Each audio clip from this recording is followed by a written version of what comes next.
What is going on, everybody? Welcome to the channel. Welcome to the show. Welcome to Collecting Profit. I am one of your hosts, and Michael, my other partner right over there, Profit Anthony. How are you, sir? What is up, everybody? Appreciate you having me, Michael. It's an honor and a privilege to co-host the show with you each and every week. Thank you. We are supposed to have a guest tonight, Cards to Cash, a.k.a. Walter Blake Knoblock. Sent him a message. If he gets on, he gets on. Well, if not, hey, I'm sure we will have him on at some point. I'm just looking at my phone to see if maybe he left me a message or something. So just let me double check this real fast. But checking to see if he slid up in them DMs. Slid up in them DMs. Oh. He has a lighting issue that he's working on, and he will be with us. And look at me, I got a lighting issue. I could do this and be like a total washout. I'm in another secret location. I am outside of Huddle Card Studios. You are outside the studio, man. Where are you for the people wondering what this strange environment is behind you? Man, I am in the great state of North Carolina, and I am in the wonderful city of Statesville. Nice. Yeah. Out there for work, I assume? Ziggy, what's happening?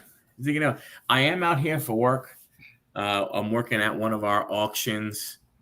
We are doing some network upgrades and everything. So, you know what? Even though I travel, what do they say in show business, Anthony? Show must go on. Absolutely. The dedication that we have. Yes, he's just got a message right here. He said he just needs to fix his lighting, and then he will be on, which is awesome. Awesome. Looking forward to picking his brain. He's a wealth of knowledge for you guys who aren't familiar with his channel. We actually have pinned in the comments here both of his channels, both sports cards and reselling. Yeah. Recommend both of them. Oh, yeah. I started, Road Warrior. Yeah, not as much anymore, Ziggy. I used to be. I was a Sunday to Thursday or Monday to Friday guy back a long time ago. Now the good thing is I'm in a little more control of my calendar, and in reality, I only go if I really want to go. Like I don't have to go as much, but there are certain times I just try and at least get out and see some of my sites and everything. So the funny thing is the comment Road Warrior. The first thing I think of is I just picture you with like the doling mohawks that Hawk had going. What a rush! What a rush! Oh man, I was before COVID. Yeah, yeah, that changed a lot for a lot of people and everything. A lot of things changed and stuff, and reselling changed. I mean, reselling. Yeah. When you think about that time of year and everything, it's crazy how it it went like this, and now, especially in the sports card market. Sports cards are going down and stuff. And, I don't know, Anthony, it's funny, we 100,000 miles a year. That's wild, Ziggy. Was that a good thing or a bad thing? I was going to say, holy crap. It's either you really like travel or that was a burden on you. Kenneth, how you doing? Ladies and gentlemen, the man, the myth, the legend, WBK. Okay, what is up, brother? You guys, that's not good. Hi, Blake. How are you? Can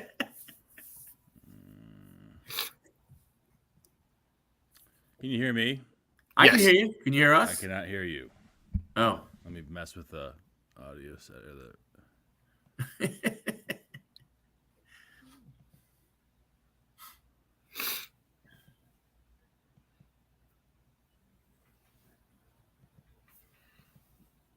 Well, we need to keep talking because this way he'll know when he can hear us. Absolutely.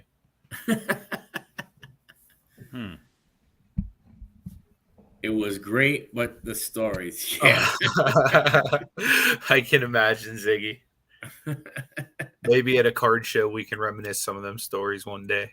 Yep. Yeah. So but I think it's going to be, it's interesting the way things are happening. Like you're saying, travel, a lot of that stops. A lot of people had money to go ahead and do some stuff in sports cards, and you look at it, it's coming down. It is not. You got us. Kind of. Can you hear me? I can hear you. We can hear you, sir. For some reason, it's like the worst quality I've ever had. Let me just pull this all out. Don't feel bad, man. It's just our show. No, I'm just kidding.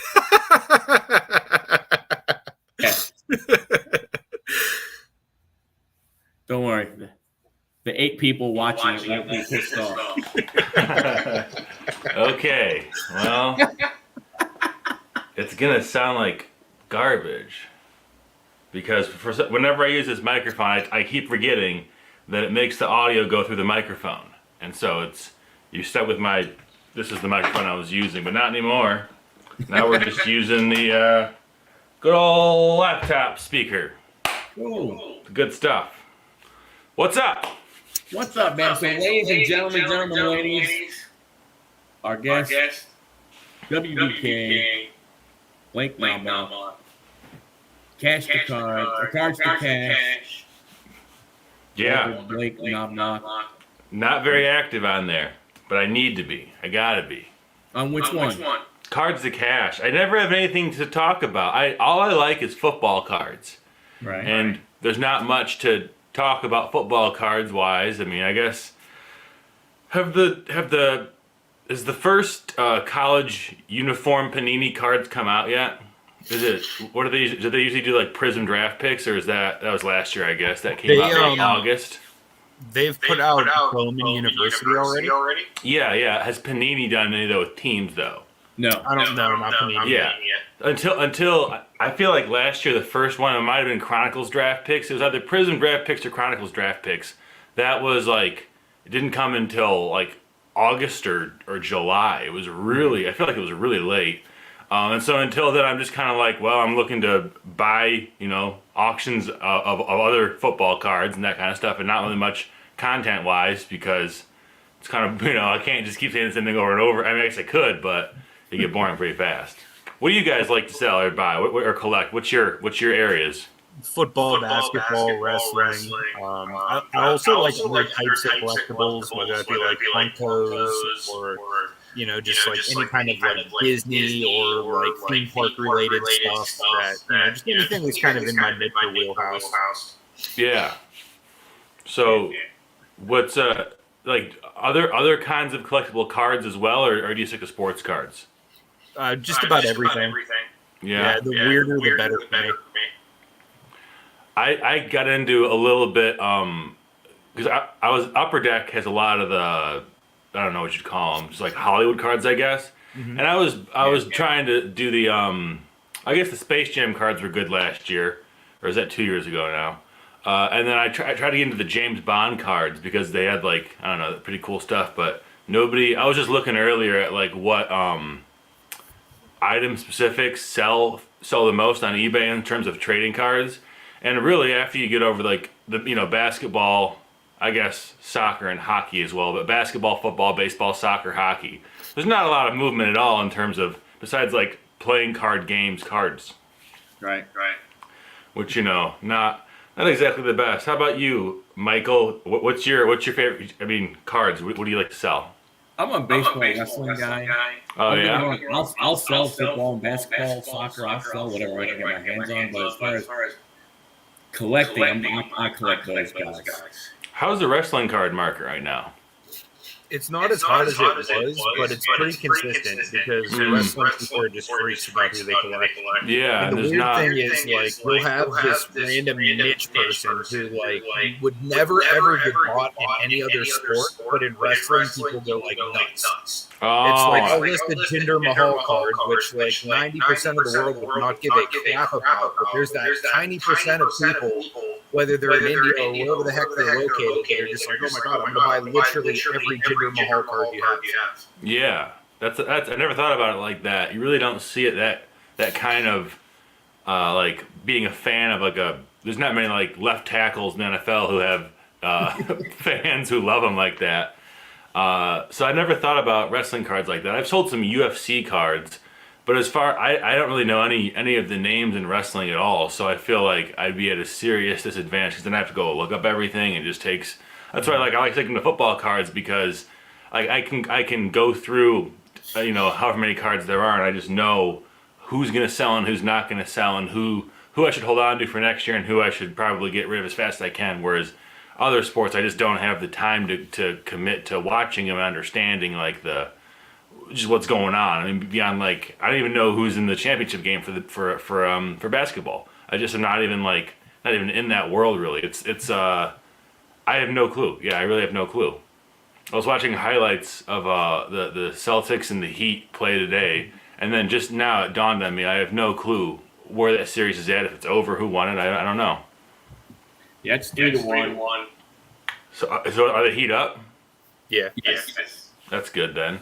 So who do you think is gonna? What do you think the championship game is gonna be? Heat Nuggets. Yeah, that's a weird. Nuggets have already beat the Lakers. They swept them. Oh, they did? Jeez. Yeah. That's crazy. Heat Nuggets. You had told me 2 years ago that was going to be, I would never have believed you. But it just seems like, do you guys believe that like the league likes to manipulate the outcomes to hit the bigger markets? I could see that, but if that was the case, I definitely think they'd probably put LeBron in there just for the full marketability. Yeah, I'm saying like, do you think that like sometimes like there's that, I feel like basketball is the league that gets the most heat for like being controlled by the commissioner, then probably football after that. But there's these ideas, like there's narratives like, oh, well, like we have to have some in the NFL, I guess what I can think of is like you want to have your like all-star quarterbacks go into the playoffs. And so I guess what was it with the issue with the Bills guy who like almost died on the field and the Bengals and everything, people were saying that they were trying to like manipulate the end of the season so they could have Josh Allen and Mahomes again playing the conference championship. And I wonder if like, I feel like basketball, because it's such a league that's centered around like personalities and superstars, there's probably a lot of conspiracy theories as well. Like, oh, well, they're just, they're doing this to do that. But yeah, as you said, the Lakers going out kind of derails that entirely. The funny thing is, I just sent this to Michael earlier in the week, and I was like, this is on IG, which it's not real, obviously, because the Lakers are already eliminated, but rumors going around that there actually was like an NBA communication. Yeah, I love those conspiracies. Here's the script for the playoffs. So who do you think's going to take it all, Heat or the Nuggets? It's a tough The one. Nuggets should. They should? I definitely think the Nuggets just for Jokic. Mm-hmm. I think he's got enough to kind of lead them. But they're also a better overall team. Has the value of his cards just like shot up over the past few years, or have they always been like relatively high, or are they not high at all? Well, he was a late second round pick originally, so his cards were like doo-doo originally. Huh. But like over the last few years, he's gotten a few MVPs. Yeah. So his cards have kind of skyrocketed since then. I would imagine now that he's going to be in the finals, they're probably going up a little bit more too. So like what would like a good, because I feel like the basketball card market has just been absolutely insane since like early 2020. Just like ups and downs, and it really has been extremely volatile, more so than all the other sports, and I don't really know why. But it's like what's like what year was he a rookie, and like what were the main sets that year? Like what was like the most popular sets that year? Was he 2017, I think? Yeah. Sounds about right. Yeah. So, But this year is going to be interesting with what's his name? The Victor Wembanyama. Oh yeah, the giant guy. 7'5". That's insane, and they say he's still growing, right? He's like really young or something. Yeah, 18, 19-year-old kid. Jeez, is he gonna go straight and play professional league, or are they gonna develop him in the D League or whatever, or the G League, whatever it's called now? I think he's going to play right away. The Spurs won the lottery. The Spurs are going to pick him number one. Man. And he'll be their center. Now, it's going to be interesting because he's 7'5", but he has the weight of like a guy that's maybe like 6'3". Yeah, I've seen pictures of him. He's very skinny. What does he play? What position? Center. So they're going to put him at. Talk about a team that's had some amazing centers over the decades. Jeez, if he ends up being great. But how can somebody? I mean, I don't really know the way that the NBA is played now, but you couldn't have someone like that like play like a low post. It just wouldn't really work that well. He's so skinny. So like, is everyone just when you play a team like the Nuggets, where he kind of is a much more physical center? How would a guy like Victor, whatever his name is, stack up against him being so? I mean, he's taller, but he probably weighs 190 pounds. It looks like. Yeah. He's probably. They probably put the power forward on him or somebody bigger. But this guy's supposed to be able to take the ball down, dribble like a point guard, has step back three. He has range on his jump shot. He literally can almost become impossible to cover if he learns a low post game. So then he's who you guys are stocking up on for rookies, or do you think he's going to be a bust? Well, the thing is, right now he's only in that new Bowman Inception on Cops. Oh, that's the only place you can get his card right now. Is it like a developmental, like what's his?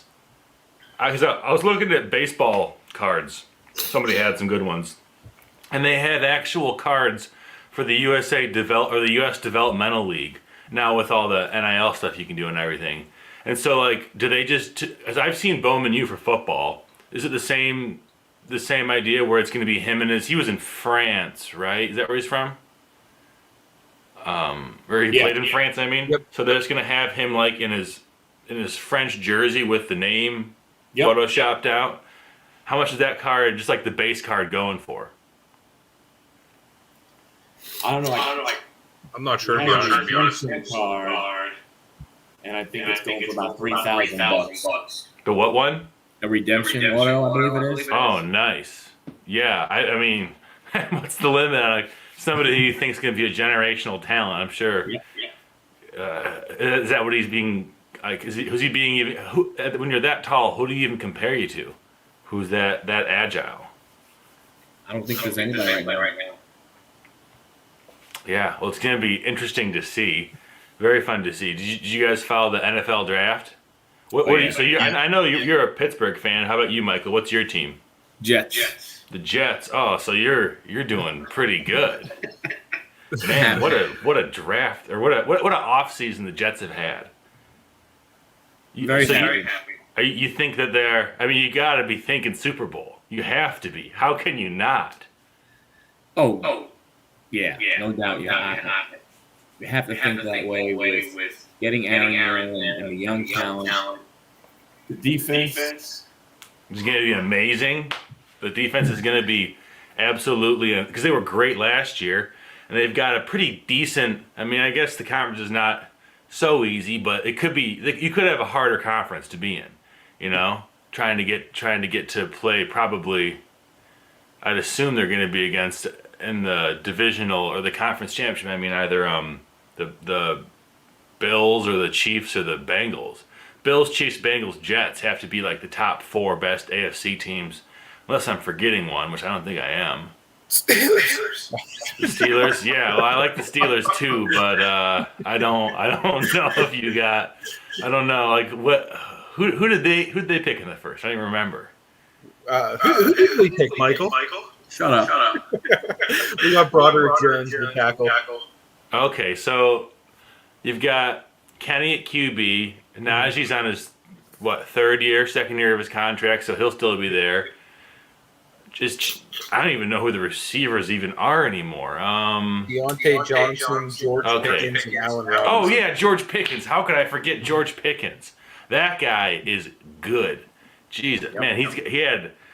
I forget what game it was last year. He had one of those one-handed Odell catches, and I was like, oh man, this guy is going to play. So they've got somebody on the left side to protect Kenny. But do you think? I mean, I don't know. Maybe they'll be a wild card team. I feel like the Steelers are one of those teams that are always gonna find a way to get a spot in the playoffs. I feel like like most of my life, the Steelers have been a playoff team. Because I mean, ever since like. There was some time before Roethlisberger, but Roethlisberger must have gone to the playoffs like 12 or 14 times. Must have always been there. Yeah, he was so dominant. Yeah. So who's your team? Detroit Lions, for better or worse. Oh, I hate it. But I've been a Lions fan my whole life, and I'm not going to stop now. Yep.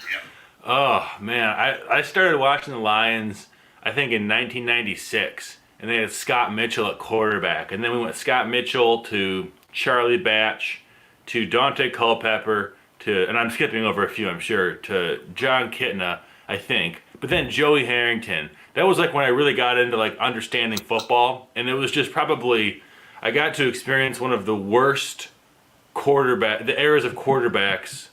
I mean, I guess you could say the Browns, but like whenever it's the bottom of the bottom conversation, and seeing how the Lions are now, and like after like 20 years, more than that, of the team struggling and going through all this nonsense, to see him like in a position where playoffs. I'm thinking for the second time in my life, I guess in my like conscious life, I'm gonna see the Lions in the playoffs. I think. Third time, right? Yeah, Cowboys with Stafford. There was some team with Barry in 2001 that made the playoffs. So yeah, third time in my like adult life, we'll hopefully see a good Lions team that has a good defense and can put up 28 points a game. Fingers crossed, but I've said that about 35 times. So we'll see. But yeah, and thank you for taking Aaron Rodgers out of the league, or out of our division, because I don't really like. I like Jordan Love. I would love to see him do great. I've got a lot of Jordan Love rookie cards that I would love to sell. I'm thinking he's going to have a great first few games, and then teams are going to learn how to stop him. You know, because when you have a mobile quarterback like that, he has a lot of ability to be spontaneous and on the move, and kind of he'll mix things up, but mobile quarterbacks always have their tendencies and how they escape pressure. And I feel like after the first, 4 or 6 games, he's going to have to figure out how to become a very competent, I mean, maybe he already is, but it's assuming he's not a very competent, field general. I don't think he's going to have, could you imagine if they had Brett Favre, Aaron Rodgers, and then a third quarterback who played for 18 years or 15 years? At that level of dominance, it wouldn't be fair. Would not be fair at all. Well, don't forget they had Bart Starr. Yeah, right. They've had 6 quarterbacks their entire franchise history. Yeah, jeez. I mean, who'd they have in the Magic Man? Yeah, some Polish guy. What was his name? Yeah. Don Mikowski? Yeah, Mikowski. Yeah. I was gonna say they've had 6 quarterbacks. I mean, I guess there's been a few guys who've started games, but 6 eras of really solid quarterback play. I'm jealous. I named off about 6 quarterbacks we had between the years of 1998 and 2001 for the Lions. Yeah. Oh. Rhymes, what's up, man? Hey, Justin. Somebody saying something? The Lions should be favored, right? For the NFC North? Yeah. Oh, I didn't even see the chat going. Yeah, Hendon Hooker. Yeah, exactly. That is who I want to collect this year. I would love to find some. So I got my Aiden Hutchinson. So I live right near Ann Arbor, University. I'm probably 6 miles from the stadium there. But I grew up a Michigan State fan, and I went to college at Eastern Michigan. Eastern Michigan and the University of Michigan are 2 Division I schools, and they're 6 miles from each other. I live right by Eastern Michigan campus. So I went to college there. I've never been a big Michigan fan at all. But knowing that the guy, Aiden Hutchinson, grew up, probably 15 miles from me, went to school 6 miles from me, and now he plays 25 miles at Ford Field. So I had to get a few of his cards. I I don't know. When you guys collect, like, what's your criteria for the kind of cards you want to collect? Because I feel like what I do is I don't really care at all about how rare the card is. It has to have a certain look. And for me, the Chronicles draft pick optic rated rookie, it's like a base card basically, is like the coolest card. And then Panini Zenith, they did a Jameson Williams, Aiden Hutchinson, Thunder and Lightning insert. Maybe I think it was Zenith, but whatever it was, those two cards, not rare at all, but just like something about them has a really great look to it to me. I love Charles. Yeah, great set. I really like the variety. I like the way the cards look. I really do. I think they're the card that you can get if you want a rookie card and not have to worry about spending. Yeah, exactly. Yeah. You're gonna. It just seems like such a more. I mean, I like Donruss. I like it, but I was going through my 2021 Donruss rated rookie cards because I'm gonna all the players who I don't think are gonna sign second contracts. I'm just getting rid of them right now. And there's like 225 rookies in that set. It's something insane. It's a huge. Maybe it isn't that much, but it's a lot of rookies. And I mean, you add on all your different, like the press proof parallels and everything, and it becomes kind of overwhelming. Just to like want to have the players that you like to watch and follow. But I know that there are two kinds of collectors. I was talking to Carrie, who's American Arbitrage, and he was saying what he likes to do is he likes to complete sets. That's his way of collecting. He doesn't necessarily go after players. He likes to complete sets from like the late 90s NBA sets or whatever he can get his hands on really, and then sell those sets. That's like the way that he interacts with the hobby. And I never even thought of doing it that way just because it seems like a lot of work, to be honest. Yeah. Most definitely. It's you're going through a lot of bins to try and find those guys that you're missing in that range. Oh yeah. So you're talking about your fantasy league, 12-team keeper league. Who's your keeper this year? Yeah, so the entire league's a keeper, and then every year we like just a dynasty draft format. Yeah. Okay, so tell me is it a PPR league?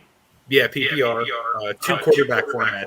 Oh, I love those. Yeah, so I traded away a good portion of this past year's draft and next year's draft for Joe Burrow and Jamar Chase this past offseason. So like my whole team's kind of built around them right now. Oh, and then I've not you're just going to do free agents to fill. What's that? When you trade away all of your team and all your draft picks, so then you're just going to fill it with free agents once the waivers open up? Yeah, free agents and then like draft picks. So I had a second round pick and then 2 threes. Okay. So, and then all the players existing on teams are out of the draft. So like who's an example of a player who's not a rookie who's still available in your league for drafting when the draft comes around? Like a good player. There's not very many good players. I was going to say, yeah. I wouldn't think there would be. Yeah, and each team also gets a taxi squad too. So there's like players that like a taxi squad. So I don't know what that is. Like younger players that might be rookies in their first year that aren't yet developed. Mm-hmm. So like for example, if you wanted to I see. A practice squad. I thought you said taxi squad. Yeah, taxi squad. Oh, it is. It's not called practice squad, but is it like a practice squad? It's very similar.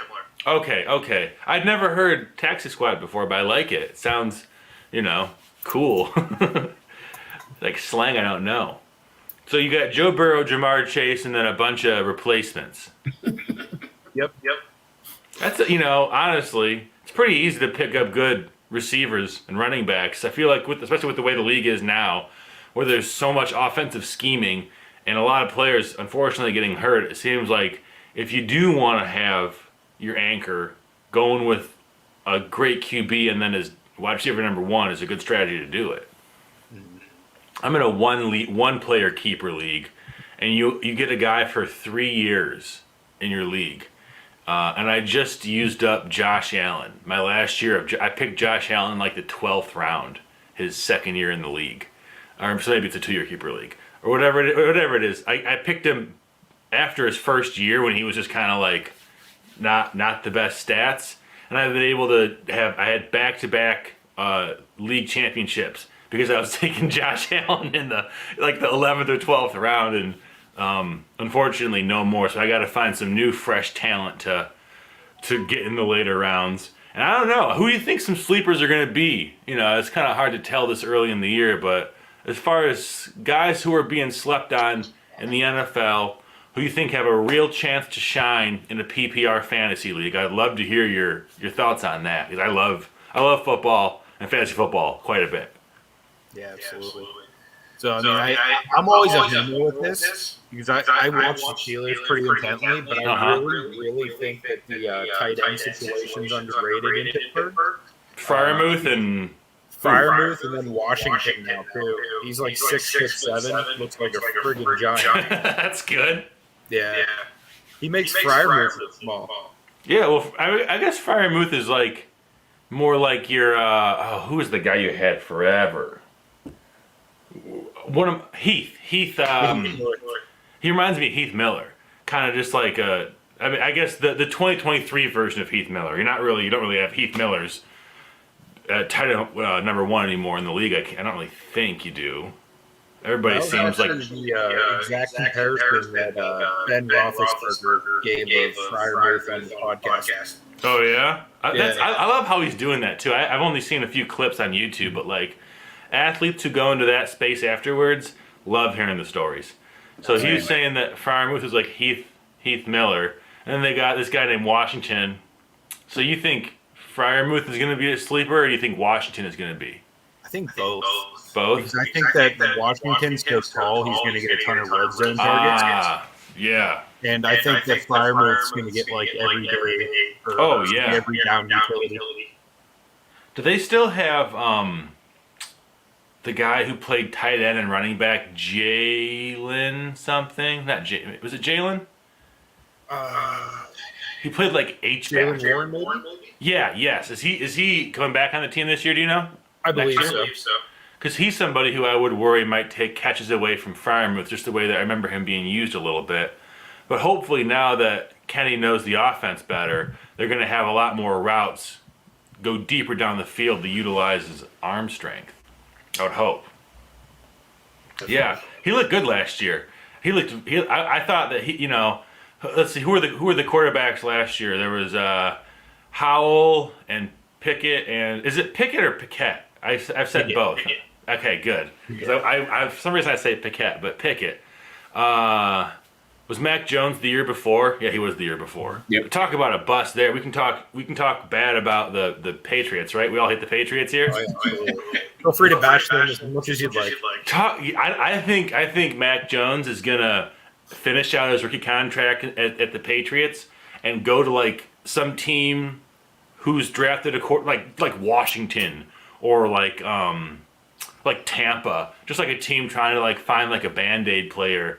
Well, they draft a quarterback, and he's going to do terrible there, and he's just going to kind of have like a career that fades away, and he just will retire after like 10 years, kind of like Blake Bortles a little bit. I think he'll have a career like Blake Bortles, where just like, yeah, he had some signs of being okay, but just, I don't know, when you watch the guy play, there's not that, what's his name? Bailey Zappi came in from Western Kentucky University. Go Hilltoppers. And he was just as good as Mac Jones. What's that tell you about Mac Jones? Yeah, nothing good. I'm selling all his rookie cards. That's my goal for before this season is over. Just liquidate all those Mac Jones cards, because I guess now I can come back and look at this if he does good, but I just don't see a way that the Patriots are going to be in the playoffs this year.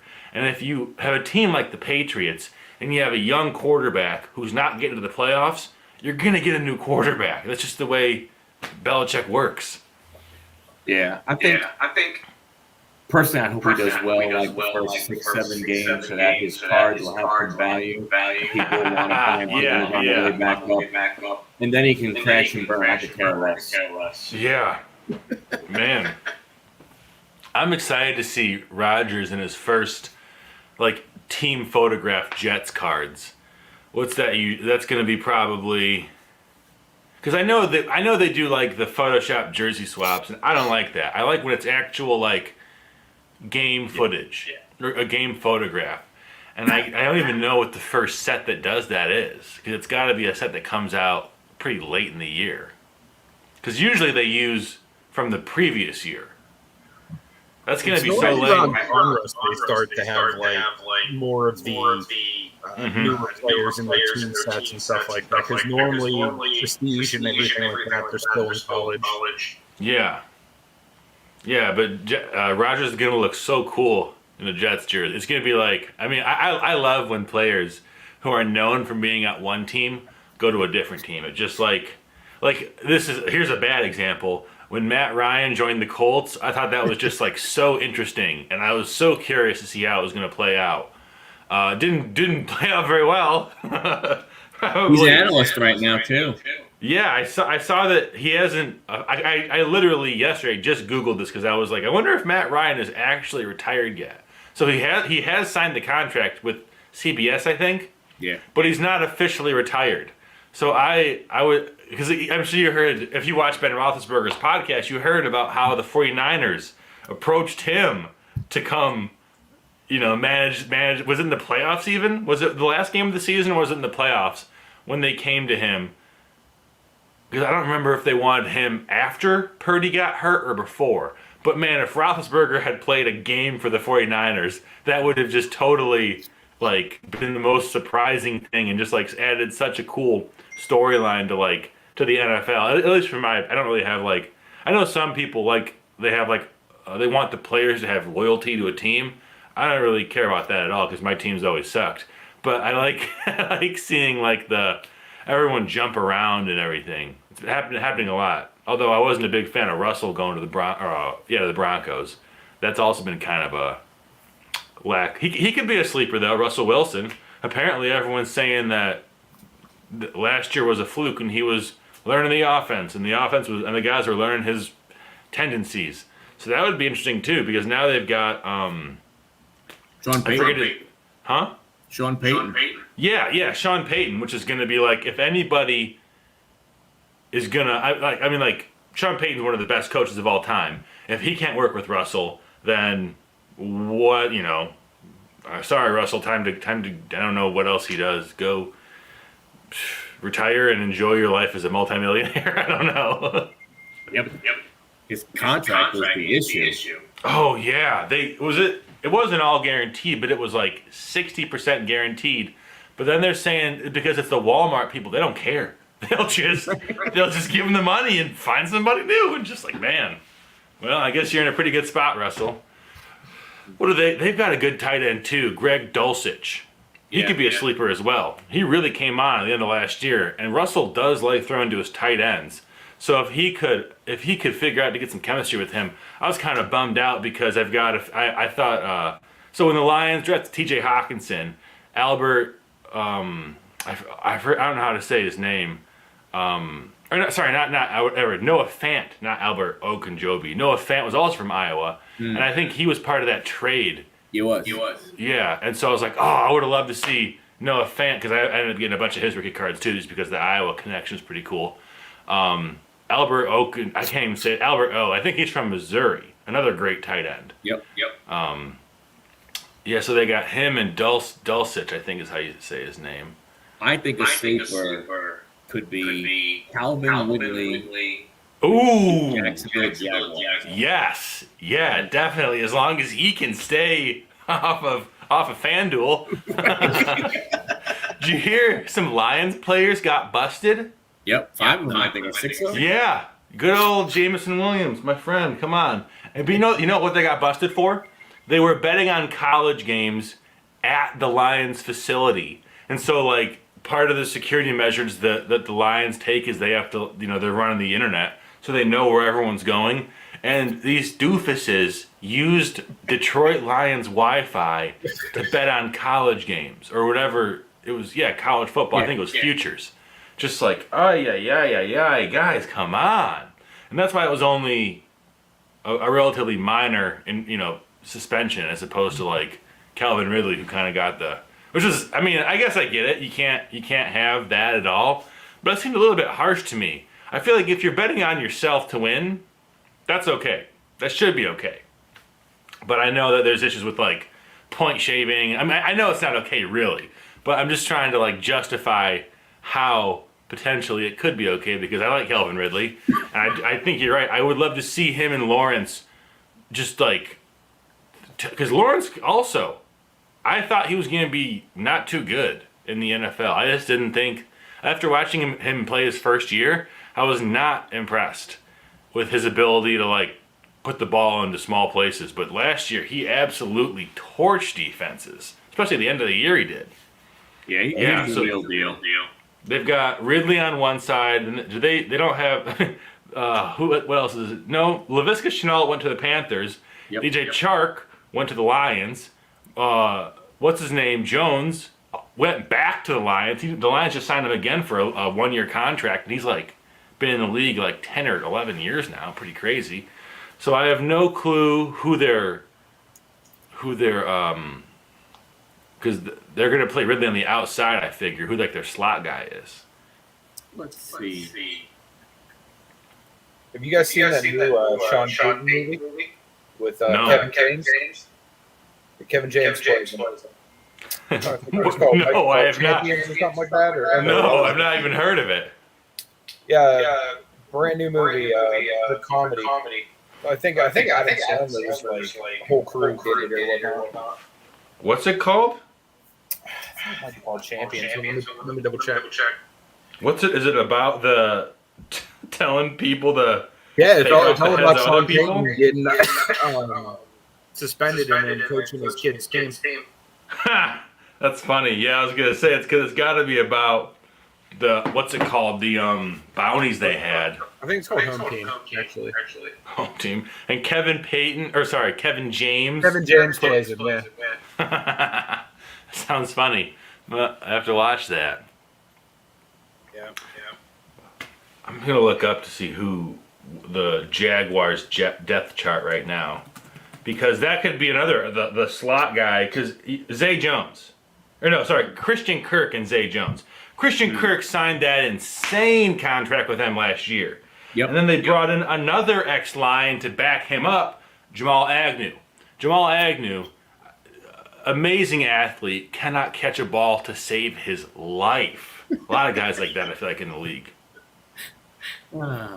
Just like you put him, they would run end arounds with him. Anyway, they could get the ball into his hands, and then they'd throw him, like a bubble screen, and he'd just drop it. It was terrible. So they had to release him, unfortunately. One of those kick returner only guys. But it looks like he's the backup slot for the Jags. Yeah, Jones on one side, or Ridley on one side, Zay Jones on the other, Christian Kirk at the slot. Man, they've got a lot of guys that I don't know. Jacob Harris, that's the white guy from LA Rams. Yeah. ETN. Yeah, out of the backfield. I'm so happy that he came back without serious, because I feel like, you remember Willis McGahee? Yeah. Remember that catastrophic knee injury he had? Oh yeah. Just like he ended up having a solid career, but was just never the same. And I feel like now maybe the McGahee injury was a bad example because it was so bad. But I feel like, tearing your ACL or tearing your PCL is kind of just like, yeah, you gotta be off your feet for 8 months, then you're gonna be back at it. It's amazing what is happening with the surgeries, because you think like somebody like guys like Dale Sayers and some of those guys that had leg injuries. Oh yeah, it was his hip, right? Yep. Same with Bo Jackson. They both had the same, maybe not. But I was thinking about just like how many guys from those eras, like what was it's always, I hate getting into the conversations of comparing players from different eras just because what's available to them and the sophistication of the game is always different. But you got to think like these guys who were playing on like an eighth of an inch of AstroTurf on concrete back in like the 80s and 90s, like how much longer could their careers have, or someone like Brett Favre. Imagine if Brett Favre came into the league a decade later and he still had the resiliency. He'd play till he's, I guess Tom Brady's age. He'd still be playing. Yeah, I would love that. Oh man, I love when people do things they're not supposed to do like that. I didn't like Tom Brady until he left the Patriots. I didn't like him at Michigan. I didn't like him in New England. But I thought Tom Brady is like an older man for quarterback age was like a really cool thing to have out there, and it really added like a different, I don't know, just like more storylines to the games. Now I think who's the oldest quarterback in the league right now who's starting? Probably Rodgers. Yeah, you're right. It is probably Rodgers, then Stafford. Yeah. Somebody.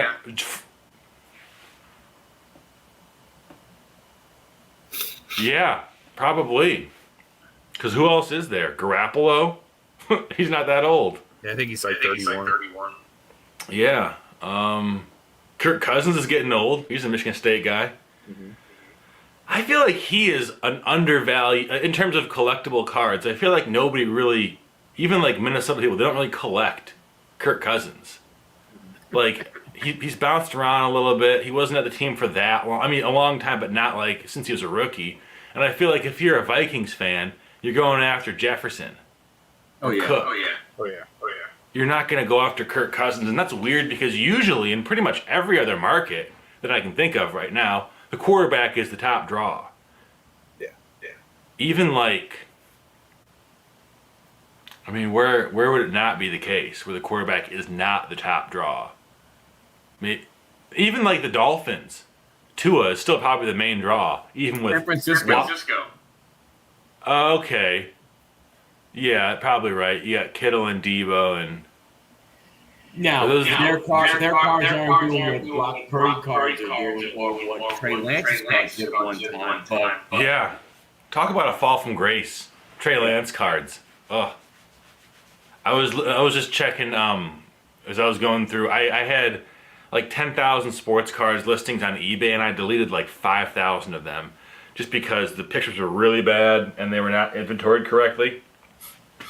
And I was losing track of what I had.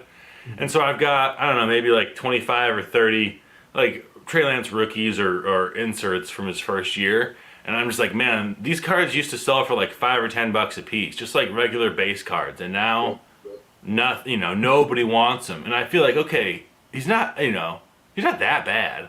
Like he could easily start over somewhere new. Or Brock Purdy could be a bust because he's played like 4 games. So I mean, everyone loves him and stuff, but it's happened before. What was his name? Oh man, for the Patriots, and then there's a guy for the Rams after Kurt Warner got hurt, who ended up getting signed on a huge. Yes, that's who it was. So like, there's guys who come on late in the year and do same things and then fade off into obscurity, and then it happened to the Patriots as well. And I feel like the Patriots guy, or maybe it was the Packers. It was one of those teams where they had either Tom Brady or Rodgers, and then he goes down at the end of the year, and then the backup signs some huge contract with like the Seahawks or something like that. Maybe I'm getting my years mixed up. But like, yes, Matt Flynn. Thank you. That's exactly who it was. Brock Purdy could be Matt Flynn 2.0. We just don't know. You know? Yeah. Everybody thinks he's so great, and like, well, I mean, he's played pretty good, yeah, but there's something to be said for a new player coming in and the defensive side not knowing how to scheme, not knowing how to play against, not knowing his tendencies, and simplifying the offense to revolve around your superstars, where like all he has to do is not turn over the ball, and that's tough to do in the NFL, but it's not like he's some amazing quarterback athlete. I feel like the fact that he was Mr. Irrelevant, the media really played that up and made it seem like he was better than he was. Not that he did bad, but just like, I'm skeptical of like Brock Purdy being a name that we talk about in 2024. Very true.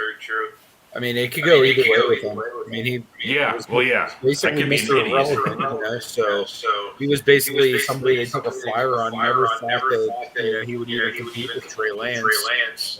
So how wrong were they? Man, what do you think Trey Lance is gonna pull it together? Or you think he's just gonna go the way of I still think Trey Lance has a lot of talent. You know, going into last season before he got hurt, people were saying he had potential to be like the next Mahomes. Now, granted, I don't think he's the next Mahomes, but I mean, he has a lot of the same attributes that could make him a decent starting quarterback. Yeah, if you took like Patrick Mahomes and Drew Brees, that's like the best case scenario for Trey Lance.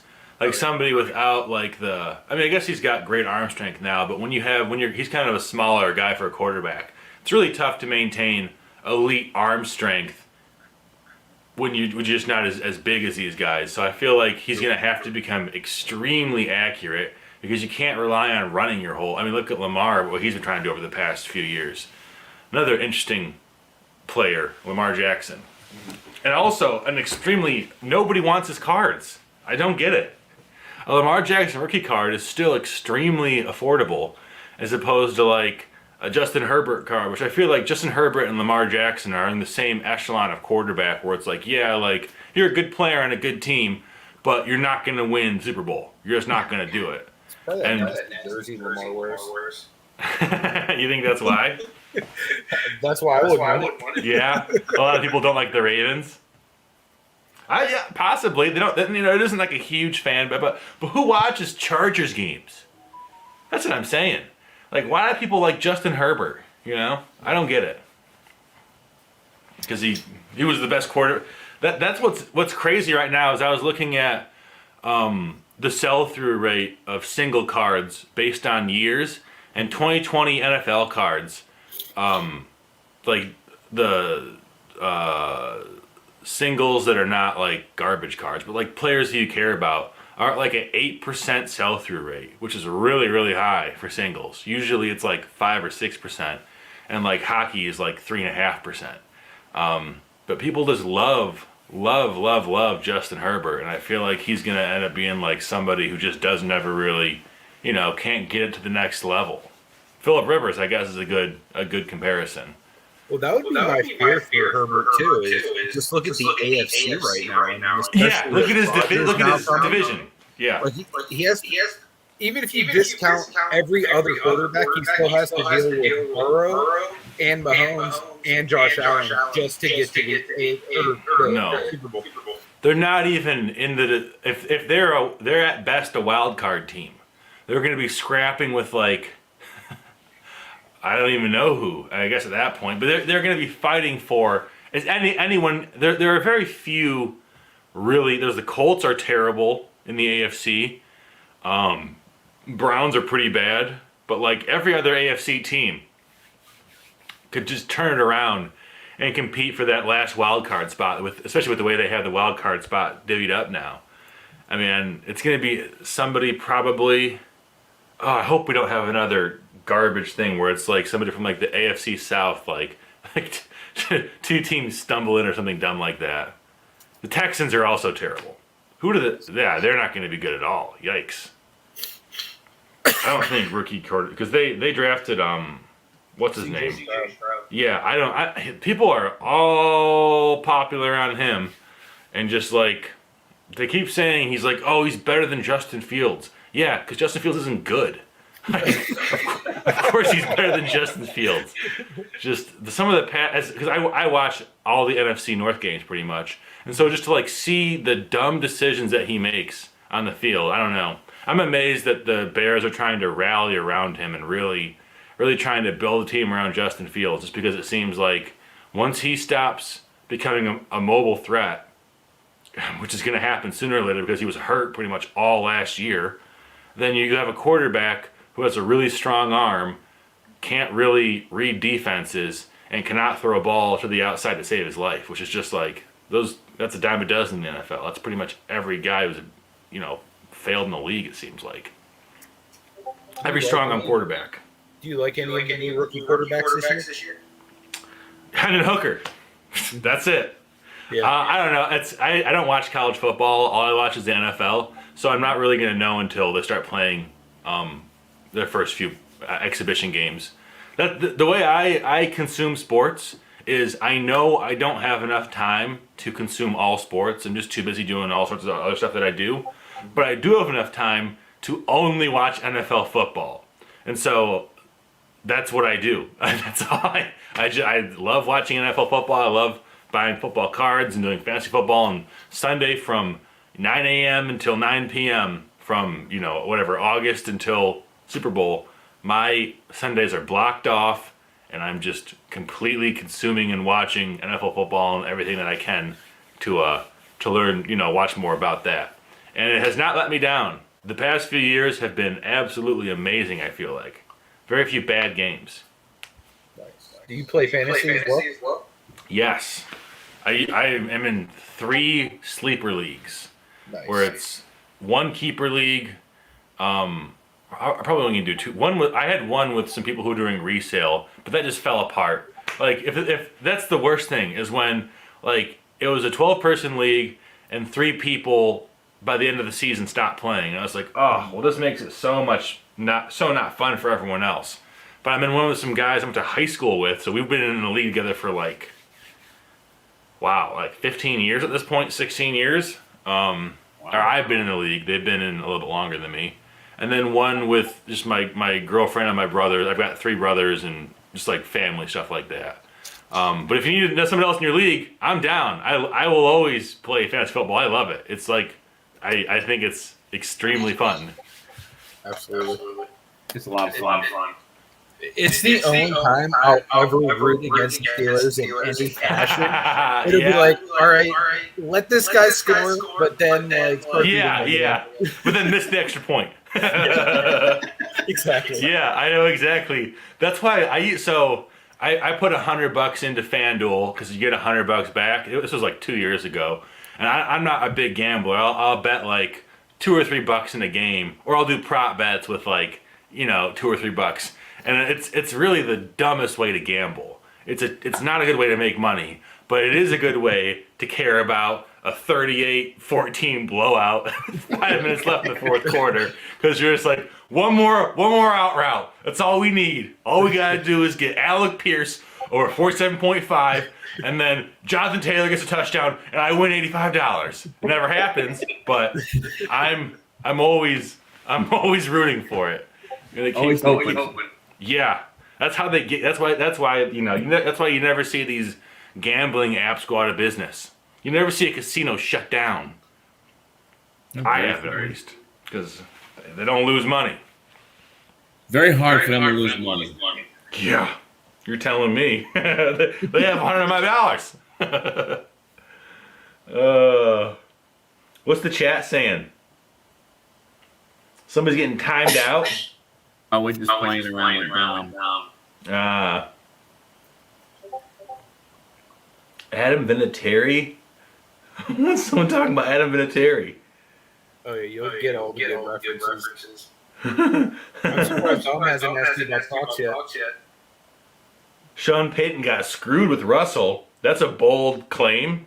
I think Russell is a little baby too, but it's still a bold thing to say. I would love to see Russell Wilson throw like 12 touchdowns again this year. Like, and then we all can agree that he is overrated, was only succeeding because of Pete Carroll and the defense and the other players by extension, and that his personality is fake and weird. Like, that would be such a satisfying end to the Russell Wilson saga. Because I don't think Russell wanted to cook, but he's having a hard time boiling water. yeah, he's not opening them up. I mean, all I know is when it's first and goal, run the ball. And you have Marshawn Lynch. God. Can you imagine like being on the team when that play is called, and you're like, wait, what? Do you know where we are? And you want to do what with the ball? And we have this monster in the backfield who has never been stopped? I mean, you know what I'm saying. But just like, that's another guy whose career I've really enjoyed. His career after football is Marshawn Lynch. Yep. Man, but did he just get arrested? I saw a mugshot of his, but I couldn't tell if it was. Yes. I mean, knowing him, man, he's a rough guy, man. He'll walk around the hood just like not putting up with anything. When he was playing, he got arrested for speeding. And this is one of my favorite, and drunk driving, of course, naturally. And this is one of my favorite stories. The police report said that he got pulled over doing 115 in an Astro van. Wow. Like, first, what was off a cliff? How did they go that fast? I've never seen an Astro van do 115, but they clocked him. And it was not like, it wasn't a caravan or whatever, no, Astro van. So I'm thinking like 91, child abductor mobile. He must have had some work done on the engine. Yeah, that's even better. Engine swap in an Astro van, so it goes 115. Just like, you should have been arrested for wasting your money. Oh, or, who am I to say? But that's also... awesome. When those athletes just do the dumbest things just because they have the money to. How bad does Frank Reich's? Well, the Panthers' offense is not too good to begin with. Like, who are they gonna have? Chuba Hubbard? Like, who's their? Honestly, is Chuba Hubbard the? Did they have Foreman again this year? I could have sworn they picked somebody. Didn't they pick up? Oh yeah, let's look it up. Was it DeAndre Swift or no? He went to no. Swift went to the Eagles for nothing. We got Did they nothing pick Miles for him. Sanders? Miles Sanders. Miles Sanders from the Eagles. Maybe that's why. Yeah, he had a great career. He was very underwhelming. I know they didn't really use him as the RB1, but still, underwhelming career with the Eagles. Well, they have Sanders. They picked up Adam Thielen from Minnesota. They do have Hayden Hurst at tight end. And Bryce Young at quarterback. Bryce Young, overrated. I have a tall person bias. Especially at quarterback. I really do not like Kyler Murray, and I never have liked Kyler Murray. And seeing last year was just was so sweet to see him complain and fail. So yeah, looks like they've got. Oh yeah, they signed Andy Dalton. God, what a terror! Andy Dalton is a world-class athlete who has competed and been at the top of his game for a long time. And into his veteran years, he's been a passable quarterback when he's thrown into terrible situations. He always goes to teams who don't want him. I don't get it. It was the Bears, and then they got Justin Fields, and then he goes to the Saints, and they're like, no, well, we have Jameis, Jameis is still on the Saints. That's crazy, too, with them doing Derek Carr and everything. And now the Panthers. 36-year-old Andy Dalton is going to be changing Bryce Young's diapers. Yeah, you're right. Miles Sanders, Chuba Hubbard. Hayden Hurst is still in the league? Jeez. Yeah. Tight end number 1. This team is a joke. They will have a high draft pick in 2024. Yeah, that's a safe bet. I'm going to read you off their... maybe, so they're not a sleeper. I want to just tell you... just give me your gut reaction. At quarterback, Bryce Young. At running back, Miles Sanders. Then Hayden Hurst. Right tackle, Taylor Moton. Never heard of him. Austin Corbett. I think his name is in red? What does that even mean? Must be injured. Yeah. Bradley Bozeman at center. Never heard of him. Brady Christensen at left guard. Never heard of him. Ikem Ikwanu at left tackle. I have heard of him. And then Adam Thielen, the geriatric wide receiver, DJ Chark, who's decent, and Terrace Marshall, who shit the bed last year. Excuse my language. Yeah, absolutely terrible. Adam Thielen's only 32? Man, I thought he was older than that. So he's going back to be wide receiver number 1 after playing second fiddle to Justin Jefferson. Sometimes I feel like that's probably good for a guy to let his body heal and not be on the field for 70 plays a game for a few years. For sure. But yeah, that team is going to be atrocious. If they get more than 3 wins, that'll be a miracle. It'll be interesting to see how they play Bryce Young, especially him being the number 1 overall pick and no one to bring him along slowly. Oh. You don't have faith in Andy Dalton? I mean, I've seen enough Red Rifle over the years to know he's not going to cut the mustard. No, Andy Dalton is a great quarterback if you're fine going like 7-10. Correct. He'll do that for you. You know, he'll throw for, I don't know, 20 touchdowns and 5 interceptions, and your team will score 16 points a game, and you're gonna lose most of the games. That's Andy Dalton, and to be able to do that it's a skill in itself. But just like, man, I feel bad for him. I wish he was either better or just quit, because it's just being mediocre and having longevity. He must be a great locker room guy. Like, he must really help guys who are starters. A veteran presence, a guy you know who's probably not going to want to start. Yeah, for his own safety. And if you're him, if some team's stupid enough to pay you millions of dollars to be on the sidelines, take it. How much you think is? I'm guessing $12 million for 1 year is what he's going to get. What do you think it is? Or do you maybe know? If I had to guess, I guess he's probably going to get like 1 to 2 million. So, 2-year contract, $8 million guaranteed. So basically a 1-year contract, because he's 35. There's no way that he's going to. There's no way that he's going to be there next year. I mean, I wouldn't think, at least. Man, what a crazy career. They have him under contract. Wow, it's a 2-year contract, but they can extend it until 2027.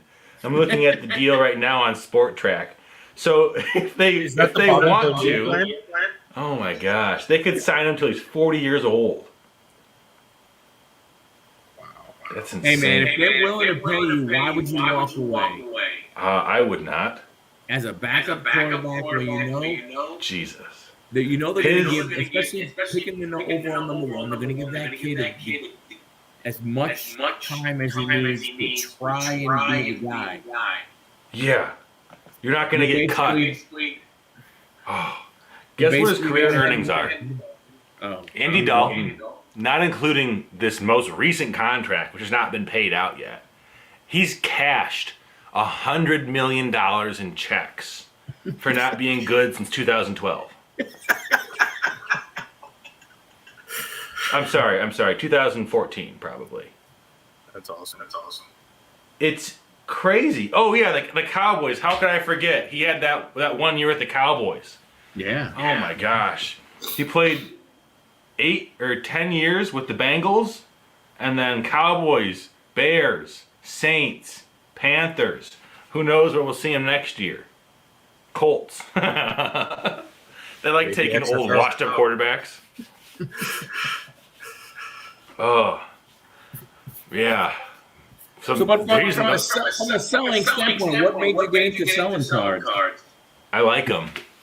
It's out of all the things I sell, definitely the lowest ROI is sports cards, football cards. But I love them. When I was a kid, I collected sports cards, and I would walk down to it was this little football or this sports card shop called Ziegler's in Grand Blanc, Michigan, I think, or Mr. Z's or something like that. The Z name.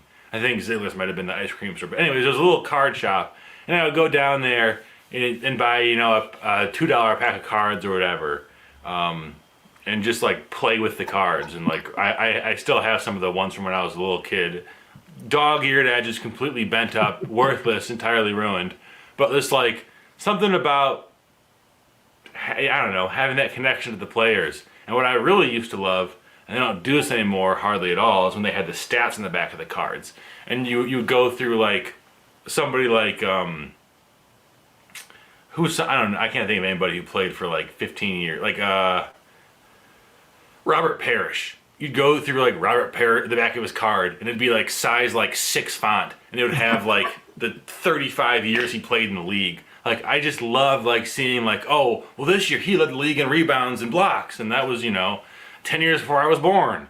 And just like, I really love that about it. And so I got out of sports cards until 2020, when just like the market. Well, that's not true. Until 2018, I guess. That's when I started. After Mahomes got drafted, I was like, this guy could be pretty good. So I was like, I started looking at the market more and more. But I didn't really start selling cards on like a volume basis until eBay implemented eBay standard envelope shipping, because I sell mostly low value singles, cards between like $3 and $10 is like my bread and butter. So I think that was 2019, if I recall correctly. That's when I really started selling more cards, and it's not about making a lot of money, but I do just love like today, I sold Kenneth Walker rookie cards to a guy in Kalamazoo. Kenneth Walker played at Michigan State. Kalamazoo is a city in Michigan, about 2 hours from me, about an hour from Michigan State. And so I'll go green, go white on the envelope when I sell him the cards, because I know he's buying those cards because he's a Michigan State fan. And just like that's fun for me. I just love football, and so it's a way that I can engage with the sport and justify spending a bunch of money opening packs up or buying collections and going through cards and that kind of stuff. Although I am definitely buying a lot ever since the price boost kills me. I'm not paying $30 for a blaster box. I'm just not doing it. Yep. It seems like I saw they were selling Donruss 2021 optic blaster boxes on Target.com for $30. And I'm thinking, okay, the reason you're doing this is because you've got so much overstock, because one, they went absolutely nuts printing off cards over the past 2 years on some of those what used to be premium sets, like even Prism. Like, look, it's insane how overproduced Prism has been the past 2 years. So of course you're selling them, and of course there are people willing to pay $30 for it. I guess still, personally, I wouldn't do it. I will pay $24.99. Like my set that I've been buying recently, when I see it in stores or when I see it go for retail price on eBay, is Zenith. I love the Zenith cards. I cannot speak highly enough about the Zenith cards. I was talking to Carrie. Carrie hates them. Thinks they're boring. Thinks they're retro. I love it's a 100-player veteran set. That's awesome. So it's like you're getting players who you're not getting a bunch of like. Let me just go over the Panthers roster again. You're not getting guys. You're not getting Taylor Motons or Hayden Hursts. No offense, guys. Like you're getting, like the worst player you're gonna get is like J.J. Watt. People like that. So and also they've got some really awesome inserts in that set too. And you end up only paying like 25 cents a card when you buy them retail, which is still in the area of profitability. Right. Excuse me. Some of these sets where they're selling cards for like $1 a piece retail in the packs, that's just like, it works for them, I guess.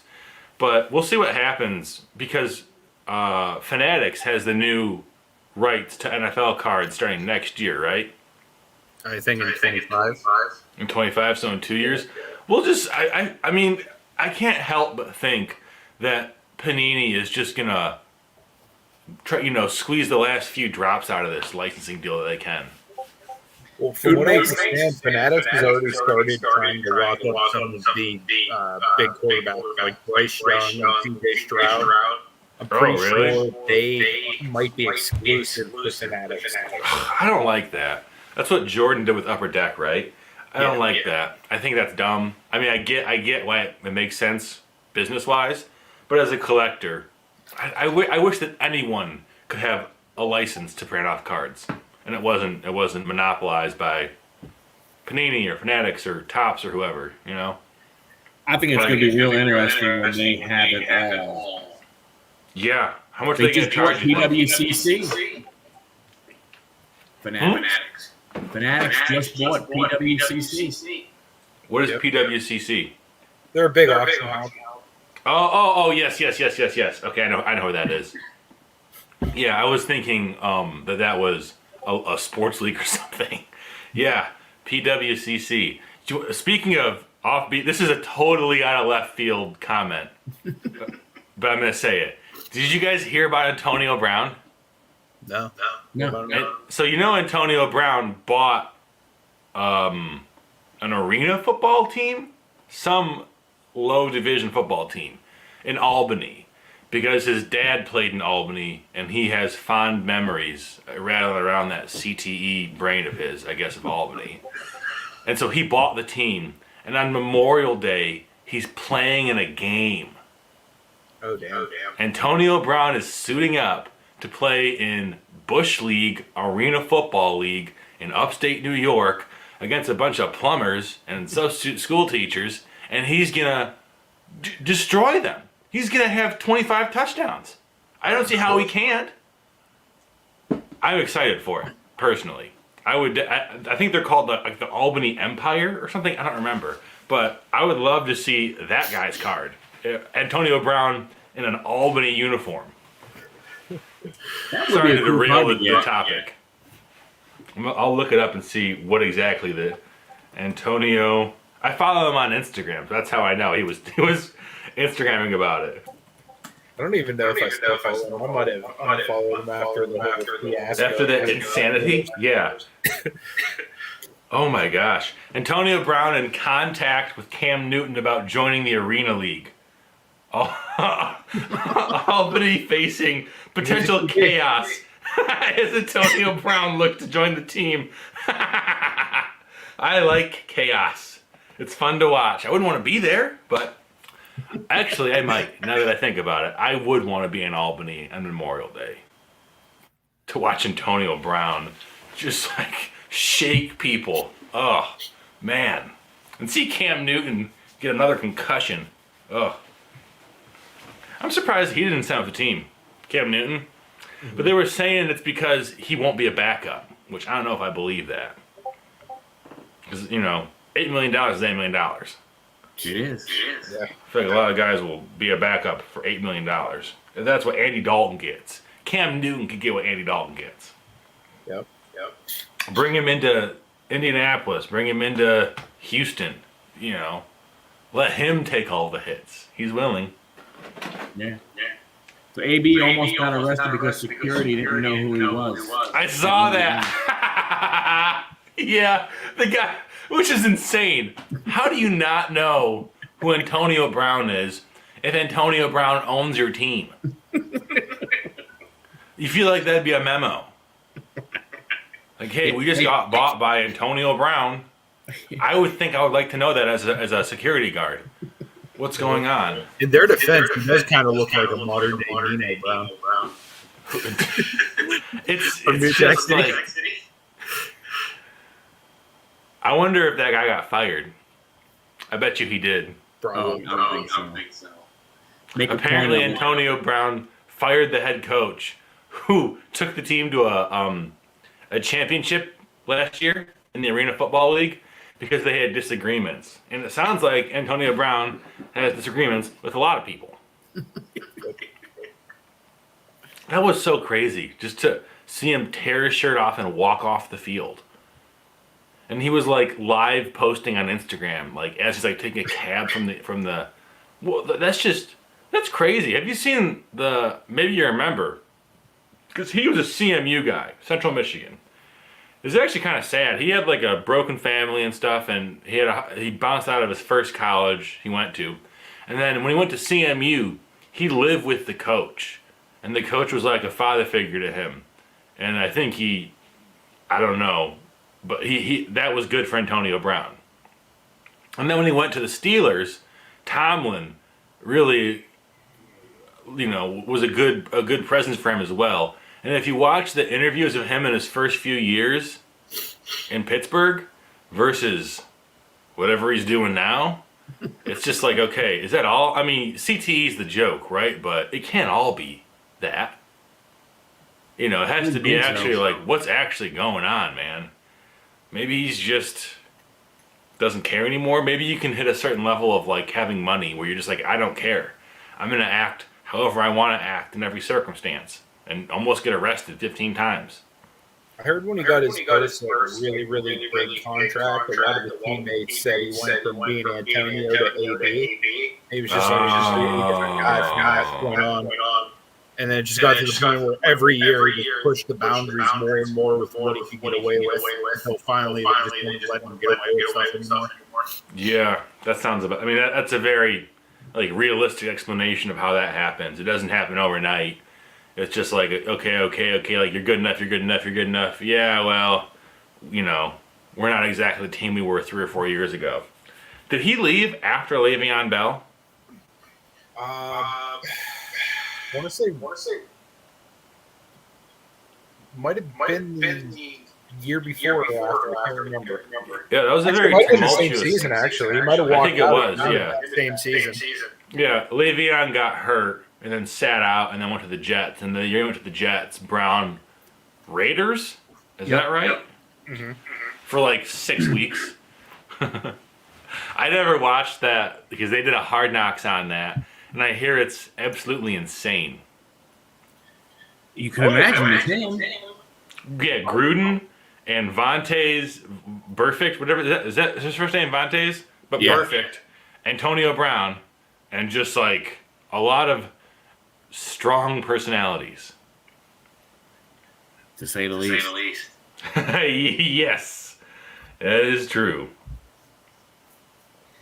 I don't know. It's going to be an interesting football season. I'm excited. Yeah. Very excited. I mean, it's as a Jets fan, I'm jealous.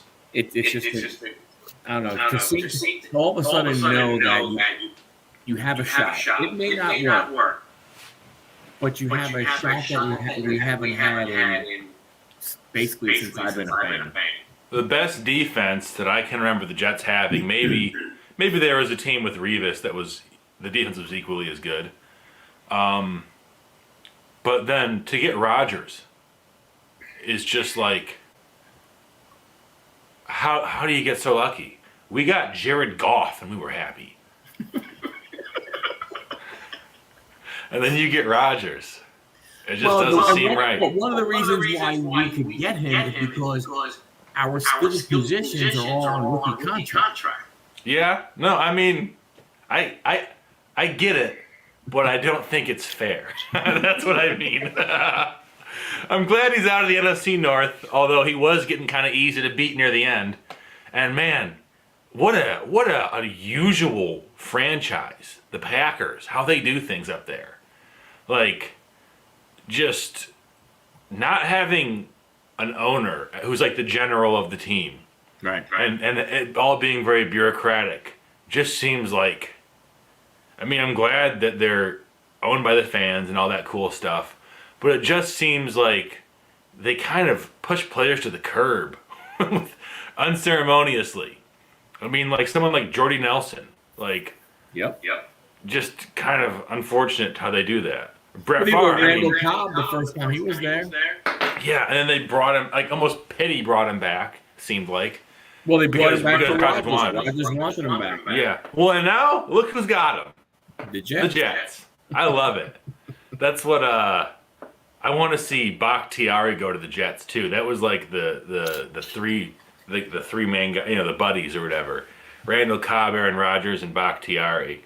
I'm sure there's more, but that's going to be. I wonder how they're even going to use Randall Cobb. Just line up and slot, and he'll just get 36-yard catches this year. Like he's actually not that old. He's somebody who I look at him and I think he's like really, really old. He just has an old man face for some reason, but he's like 31 years old. Right. It's just like he's not old. He's still very mobile and still very fast, and has great chemistry with Rodgers. They sent Elijah Moore to the Browns, right? Yeah. Who'd they get in return for him? Draft pick. My second round draft pick. Or sorry, who are they? Which helped them get Rodgers. Yes, that's what it was. Because I was going to say that was part of the. They were getting rid of him for more draft capital, and then he's being replaced with Alan Lazard. Oh yeah, Lazard. That's who it was. I'm trying to remember now all of it. Yeah, man, they just took. That's crazy. Rodgers, Lazard, and Cobb just went from Green Bay to New Green Jersey. and gold to green and white. Yeah. All right. Let's hear your What do you think the season is going to be? Final record for the Jets. I got to get going. So you do the Jets. I want to hear you do the Steelers, and I'll do the Lions. And then I got to get back to work. Cool. Ooh boy. I'm thinking maybe 11 and 6. I would go higher if I was you. Really? Yes. I think they're going to be very good. I think they're going to maybe go 2-6 the first 8 games, and then maybe maybe they'll lose the last game of the season or 2 games, something like that. So yeah, I think they're going to go 13-4. I'll take that. Yeah. Good prediction. What do you think the Jets are going to go? That's what I think. Yeah, I'm asking. We all got to have our sayings, our guesses in. Anthony? Jets.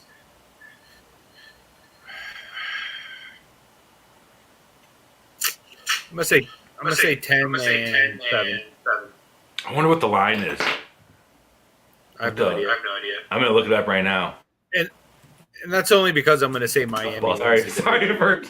That's only because I'm gonna say Miami wins the division. Over Buffalo? Ooh, I like that. Wow, Buffalo? I forgot about Buffalo. Actually, I like bold picks. Buffalo. I didn't even think of Buffalo. Yeah, but saying Dolphins, that really is a bold pick, and I like that. Oh, they got Mecole Hardman too. I didn't know that. Oh, Garrett Wilson is who I'm thinking of. Yeah, Garrett Wilson, the rookie last year. All right, so what do we have? I can't find it. I can't find the total wins. The state of gambling is so ubiquitous online now that it's hard to actually find anything useful because there's so many millions of websites that are just spamming their blog posts with keywords. It's going to be interesting to see how much better of a team Rodgers actually will make. It's not going to make them worse. The only reason I'm a little skeptical of him leading them to win the division is just because of what happened with Favre. You know what I mean? Didn't make that big of a difference because he was in his last few years of his career. And because Rodgers has more left in his tank than Favre did. But do I think that? Absolutely. Still not a full Aaron Rodgers. The way he plays, though, he doesn't have to. All he has to do is just know what's going on. Brett Favre's first year with the Jets, they went 9-2, and then he blew out his bicep. Wow. Touche. Okay. Wow. The Jets are. We're all over. We're all picking over.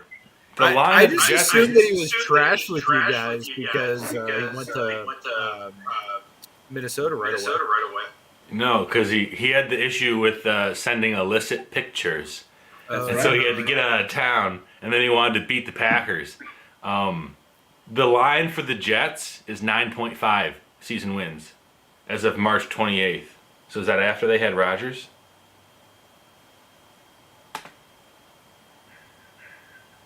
Yeah, because they didn't get him until. Okay, yeah, this one. Yeah, this says the Jets line is still 9.5. I would take the over on that. I should do that tonight. After we get off this, I should go put some money on the Jets to go because they're gonna go over 9.5. Okay, I want to do the Steelers now. So this is gonna be. You're gonna hate me for this. I think the Steelers are gonna be 8-9. I actually think they're going to be right around the same as the Jets. I don't think we're going to win the division. I think that the division's running through Cincy right now. Oh, yeah. But for the next 5 years. I can see them being in contention for a wild card. So I would say right around the same, 10-7, 11. 10-7. 10-7 and 8-9 are two very different. They're building that picket fence. Yeah. Thanks to the Jets. Yeah. Okay. 10. I don't know about that, They're a young team. I'm a homer. I'm Yeah. always root for the Steelers to be good. And I'm in the middle of you guys because I think 9-8. I just think Mike Tomlin is a guy. He's that one coach that helps you win games. Yeah, he'll find a way. He'll game plan, and he's not going to lose his cool and pass the ball on the 1 yard line. Okay, that's fair. Lions. I'm also a homer. I think the Lions are going to win the NFC North. I think they're going to sweep the Bears. I think they're going to sweep the Packers. I think they're going to split with the Vikings. And I think they're going to go 12-5. That would be awesome. Yeah. Is it really going to happen? I don't know. But that's that's what I want to have happen. That's what I would to see double-digit wins for a Detroit football team would be heavenly. Where do you guys think the Lions are going to go? If you think the Steelers are going to go 10-7, then the Lions got to go undefeated because I feel like the Steelers are they're rebuilding. They have a solid foundation, but they're not going to. I mean, I guess they're going to beat the Browns. Probably going to split with the Ravens. Maybe split with the Bengals. But here's the thing to look at with Detroit. Okay. They play Atlanta, they play Carolina, they play New Orleans. That is very true. That 12 win number might be feasible. I was thinking 11-6. 11-6 is probably closer. I bet the line is 9.5 as well. I would not doubt if the Detroit Lions season win line is 9.5 as well. Honestly, it's going to be disrespectful to your team, but I was going to say 9-8. 9-8. That's very realistic. And that's not disrespectful. I think Minnesota is going to win the division. Oh, yeah, probably. If history is any sign of what's to come, yes, you're right. They'll miss the playoffs. They'll lose a wild card spot to like the Seahawks again or something dumb like that. Oh, yeah, they'll go 9-8 or whatever. They'll go, and then just miss by one game. I can't find the Lions. Why is this not all in one place? Because that would be easy. Yeah, because life is not easy.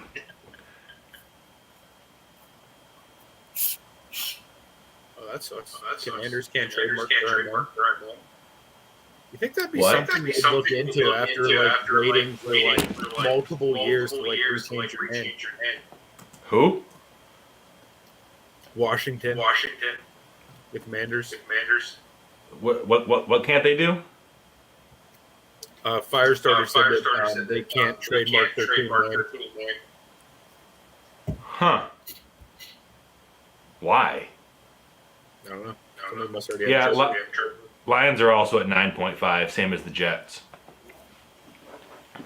I feel like the Jets are in a better spot than the Lions, though. Even though I said the Lions are going to do better than the Jets, like if I'm being real, I would if they were to play each other, I think the Jets would win. I don't know. Tough thing is, man. Detroit opens. Yeah. Kansas City. Yeah. We have like 3 or 4 primetime games this year after not having any for like a decade. Scheduled, at least. They ended up flexing. That's got to be a hurt piece, though, when you see the schedule and the first thing is Kansas City Chiefs. Patrick Mahomes. Oh, yeah. It leaked at noon that day all over the radio stations here. I was driving and I was just like, what? Really? I get to watch the Lions get... Well, the first game of the season is never... You never know what's going to happen because some guys can just not be on, not be in rhythm. A lot of times, really good teams get blown out in the first game of the season. And sometimes they just win, too. Doesn't always get blown out. But, yeah. Oh, I wonder what that's going to be a high-scoring game. Because they don't. I mean, I guess the Lions don't have a defense, and the Chiefs lost a few guys on their defense. It's going to be like, I would love to see like 45-42 shootout. That would be awesome. Even if the Lions lose. I'm betting the over on that game. Yeah, that's what I'll do. I'll bet the over. There you go. I gotta get going, guys. It's good talking to you. Love talking sports. Thanks for coming on, man. Thanks for humoring me. Yeah, it was really fun. You need anybody else in your fantasy league, DM me. You got it. See you guys. Hey, man, we'll see you again. Yes. Cool. Well, and when football starts, we'll definitely get back on together and talk about the season. Yes, I like that idea a lot. Let's talk about the roundup of what's going on in the NFL. Yeah. Because I can talk for hours about it. That'll be good. All right, see you guys. Well, thanks, Brake. Appreciate you. Awesome. We're still live. And we are. Yeah, it was cool getting to pick his brain, talk to him about some football, see who he likes, and that kind of It didn't go the way I thought it was going to go. Yeah, no, it definitely didn't. I wasn't expecting to talk football the whole time. So but cool. That's still good. Yeah, absolutely. I don't care. I mean, I don't think you and I have any issues talking about sports. No, we definitely don't. So, sorry that you didn't get a chance to ask a sock question there, Dommy. Sorry. There is time for you to leave sock questions in the comments, and you can get your sock questions ready for next week. Yeah. We get another Carolina guy coming on next week in Gate City Paul. Oh, yeah, it's true. Gate City Paulie. Yep. What else you got going on, man? Not a lot, man. Just been super busy getting ready to head back to California on Monday. So just tying up a lot of loose ends, been really just trying to keep the eBay store afloat while also been helping my cousin a lot. He has a business here in Pittsburgh, and he's having a lot of issues with keeping employees and stuff like that. So I've been helping him out here and there. So between that and then everything else I have going on, getting ready to travel, it's just been, a little bit of this and a little bit of that the past few weeks. Yeah, you got, so obviously you're not just going out there to move her. There's got to be some Nintendo World involvement. Oh, yeah, that goes without saying. I re-upped my season pass to Universal, so we'll definitely be going to Universal. I think the first night I'm there, we're going to actually go and stay on, I would technically on property for Universal, but it's their hotel that's down the street. And then we're going to get a Nintendo World the next morning. You want to stay on and chat for a little while, don't you? Yeah, I mean, I'm fine with that if you want to chat for a little bit. Let's see if maybe John or Dommy want to come on. John or Dommy, if you guys want to join us, come on, man. Yeah, I like I told you before. I mean, I'm one of those people that the amusement parks definitely make their money off of, because I'm afraid to go on most rides.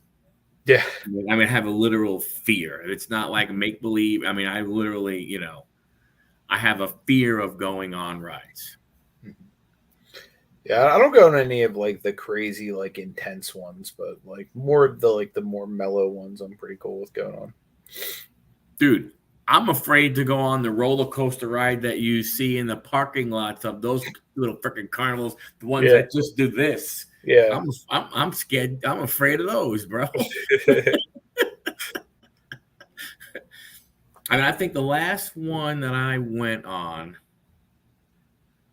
which I think is no longer around, in Disney World in Florida, Runaway Train.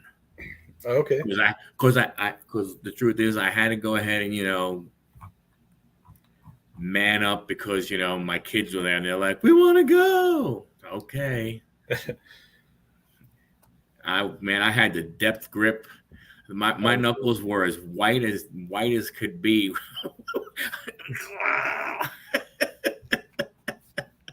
Scared shitless on that damn ride, man. Yeah, there's a couple of them that are like that are like super intense. Like there's one at Universal like called The Mummy where it like goes super fast forward, then it goes super fast backwards, and it's just like you're in the dark, so you're disoriented the whole time, and it's like, yeah, this isn't fun. But like there's other stuff like Mario Kart where it's like you're going through a video game at the same time, so it's kind of cool. But is that a simulated ride or are you actually moving? Both. So it's kind of like your typical like dark ride, like a Disney World. You know what I mean? Like think of like Mr. Toad's Wild Ride, where it's like all the different scenery and you're going in the car, but then like there's also a VR headset over your head that shows like cartoon like graphics of like all the characters around you, and then you can like shoot them and do different stuff like you would in the game. Oh wow! On top of like the actual ride too. Yeah. Although let's see, when we went to, that one we went. Let's see. I want to say I think Mike was 5 years. Did we only go back? Is that the only time we went? I'm trying to think, but it was kind of like we went when Mike was 5, and remember the show Fear Factor? Yeah. Well, I think at that time, Fear Factor was still a thing. Yeah. So I used some of the rides, and that was my fear is not a factor for me. Nice. Every time I think of Fear Factor, I think of the Chappelle Show. Do you ever see the episode on the Chappelle Show? No. I think of have you seen the Chappelle Show? Not. I've seen clips, but never the whole show. They basically the Fear Factor. They had a character named Tyrone Biggums on it who was like a crackhead, and he was like doing all this stuff, and he had like no problem because he like has done way worse for crack. It's hilarious. But every time I think of Fear Factor, I always think of like Tyrone Biggums on the show. Yeah, man, I could. Even as a kid, like I was never, like even at a young age, it's not like all of a sudden I got to, like I was like, hey, no problem. All of a sudden, it was like my entire life. I just always, I don't know what it was, and I'm not, not afraid of heights, not afraid of like going fast and stuff and everything like that, but put me on a roller coaster, my gosh. It's bad.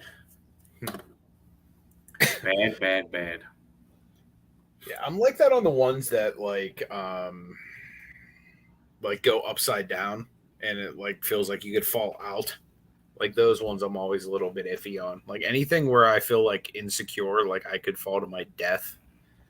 Those ones I don't enjoy as much. But if I feel like secure, like I won't die. Like even if like something bad happens and it just breaks down, like I'll still survive, then I'm cool, Yeah. But yeah, those ones that like I could like kill myself going on, it's like, yeah, I think I'll pass. I'm with you. I'm 100% with you, man. I don't I just can't. Hey, just to switch up to go back to some sports stuff. Did you see that the Memphis police did a wellness check on John Moran? I did see that. Yeah, that's wild. Yeah. That guy's on the struggle bus, man. Yeah, I don't know. It's funny. There's so much talk and everything, and about the whole situation and what's going on and why and this, that, and the other thing. And the one funny thing is I don't know about the nightclub incident, but this last one, like I don't know in that video when they show him with the firearm, if he was moving at that point or not. Like, I don't know. I honestly don't know, because it was just like a quick little thing, and you really can't tell because you don't really see anything in the background moving and everything. Yeah. So if he wasn't, then what did he do wrong? And I think that's the big thing that a lot of people are talking about, are saying, like, okay, what did he do wrong? If that firearm is his, if it's legally his, if he has, if he bought it the right way, if he has a license to carry and everything, and he's hanging out with his buddies and everything, I understand, showing it dumb, because especially if it was loaded, you don't know, you're fooling around and everything, and it drops out of your hand and it goes off. I mean, stupid things happen. Yeah. But in reality, when you think about it from a legal standpoint, he really wasn't doing anything wrong. Yeah. He didn't. So it's kind of weird, him catching so much crap. And what I said, was talking, we were going back and forth in a Discord and everything. I said, I think what is the hardest thing is that he claims that he went somewhere the first time it happened, then got whatever, I don't know, some kind of mental treatment or whatever it may have been. And then you go ahead and you do it again. I mean, that's the bad luck. That's more of the bad luck. I'm glad I basically sold all my John Morant cards before a lot of this happened. I had one big jaw card by the time he got caught with the gun the first time, and just by happenstance I ended up moving it. And it's I'm so glad that I don't have a substantial amount of money tied up in him right now. Some people have hundreds of thousands of dollars tied up in a jaw. Ion, a lot of these younger guys that have really only been in the league a couple years, and it's my God, man, I don't even know what I would do if I was upside down heavy on these guys like that. Well, but I think, Anthony, you got to look from it, you go a little bit further from a standpoint of it's not just him. There's a lot of people who invested in a bunch of other players that have taken, a massive beating, also, with the way the prices have gone and stuff, but I think I was watching, and it wasn't anything spectacular, but I was watching some job PSA 10s. I think one might've been a Prism. One was, I think, a Donruss, a Donruss rated rookie, optic rated rookie. And as a PSA 10, I think it sold for auction at $23.50. That's ridiculous. Good question there by Dom. Very true, Dom. What products are we looking for? Looking forward to this year. My favorite product of the year is probably most people wouldn't guess, but Leaf Pop Century, because I really like all of the obscure autographs of actors, celebrities, different. They're even doing not lottery ticket, game ticket, concert ticket relics now. I actually sold a couple tickets on eBay, random ticket stubs to concerts or games. Actually, Leaf bought them off of me that they're going to actually put into the product, which I thought was cool. That they were just randomly buying up ticket stubs I had to go into the product or whatnot. So was it big games? I mean, it was one was a Lakers ticket. Basically, I just said Magic Johnson on it. He may or may not have done anything. It was just in the years he played for the team. So basically, my title was Magic Johnson Lakers ticket. You know what I mean? Because he was their best player during that time. So I would imagine it's going to either go into something Magic Johnson or Lakers themed. Oh, sure. And, another one I had was a concert. Who the hell was the concert to? I cannot remember who the concert was, but it was like an obscure concert. It wasn't even one I went to. I picked up a 3-row of cards off of some guy at a card show, and it just happened to have a ticket stub in it. And I used it for like the longest time as like a separator, like as I was going through the box and listing stuff. And then it just got to the point where it was like nothing else to list in there. I was like, okay, I guess it's time to list the ticket. So I from a ticket stub, I have to look at some of mine. Now there's one ticket stub that I would not get rid of, but Dom, you would appreciate this. It was actually I didn't get a chance to go. My dad did, but my dad went to the first game when the Colorado Rockies, their first game ever against the New York Mets. Nice. Excuse me. So, so I have that, but I wonder if some of my old like WWE or WWF ticket stubs might be worth something. Possibly. I never thought about that, I would imagine a lot of that stuff's going to start being collectible, like especially if you get it graded. Like a lot of like if you look up like graded ticket stubs on eBay, they go for like a pretty nice premium. Yeah. But me, I mean, I like Chronicles because I like the poor man's rookie cards. I mean, because the truth is what, I'm not going to be able to buy NT football, flawless football, some of the other, bigger names of football to try and get. Now, I know we can't get Bryce Young or CJ Stroud autographs, but, just to get their cards and everything, you know what I'm saying? Like, I'm not going to be able to get the big dollar ones. I'm not going to be able to afford those, especially in the beginning. If they both, become bums, well, then maybe in the future you can, but who cares at that point? What do you want, a CJ Stroud, rookie patch auto if the guy's, out of the league or a bum? I mean, I guess if you're an Ohio State guy, you're like, woo, but if you're not a Ohio State guy, what do you care?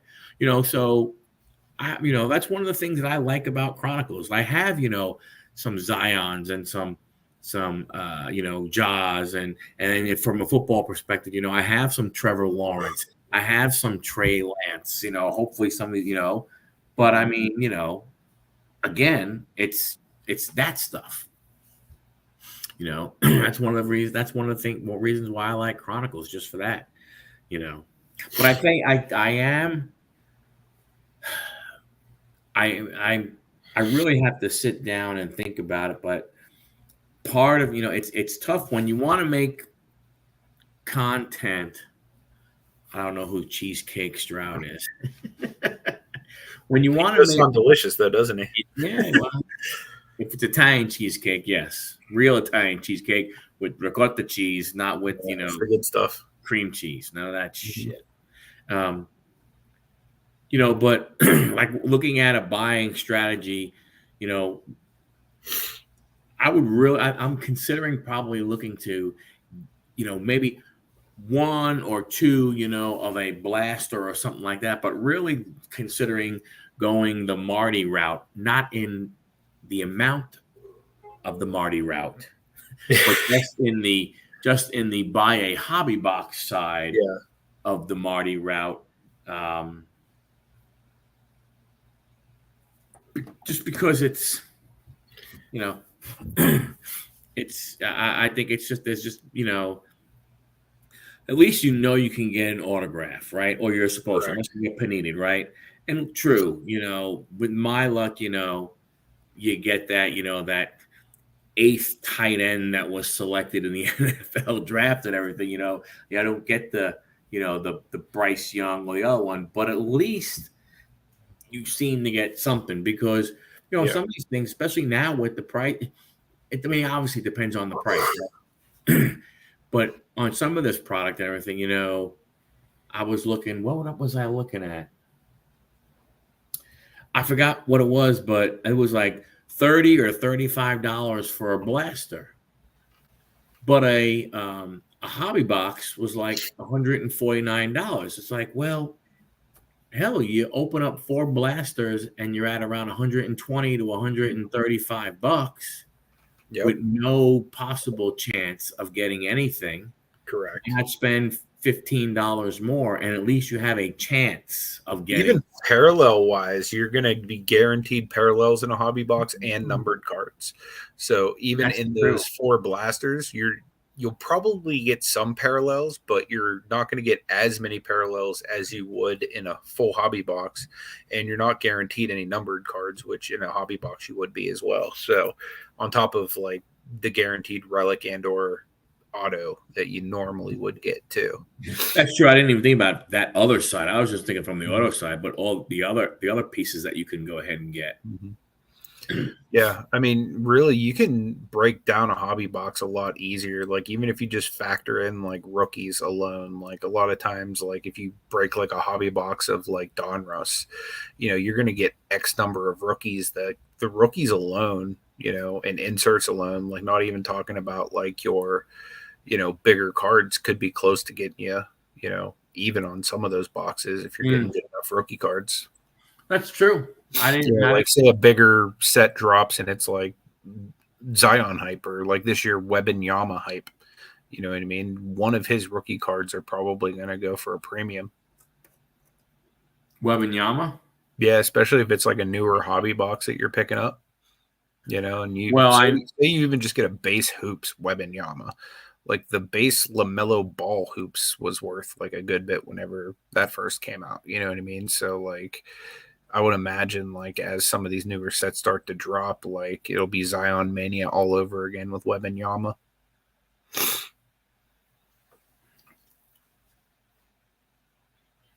He'd be a lot cooler if he was a Cab though. Yeah, so like for instance, I'm looking right now. Holy crap. I wonder how the hell that friggin' happened. Somebody must have opened up a crap ton because there's a listing on eBay. Oh no, I'm sorry. It's 2 Wembanyama base card auto and a Scoot Henderson. And this guy is asking, and it's 3 redemption cards. This guy's asking $28.5. I don't think you're gonna get that, pal. I'm not saying but there's a lot, like a base autograph gold has already been pulled. That's to 50. Somebody's wanting 24 grand for that one. But if you look at sold, so today, the 24th, a base redemption of his sold for $2,000. One sold for $2,000. Another one, best offer. They were asking $2,300. That sold for best offer. Another one took a best offer, but it was $28.50.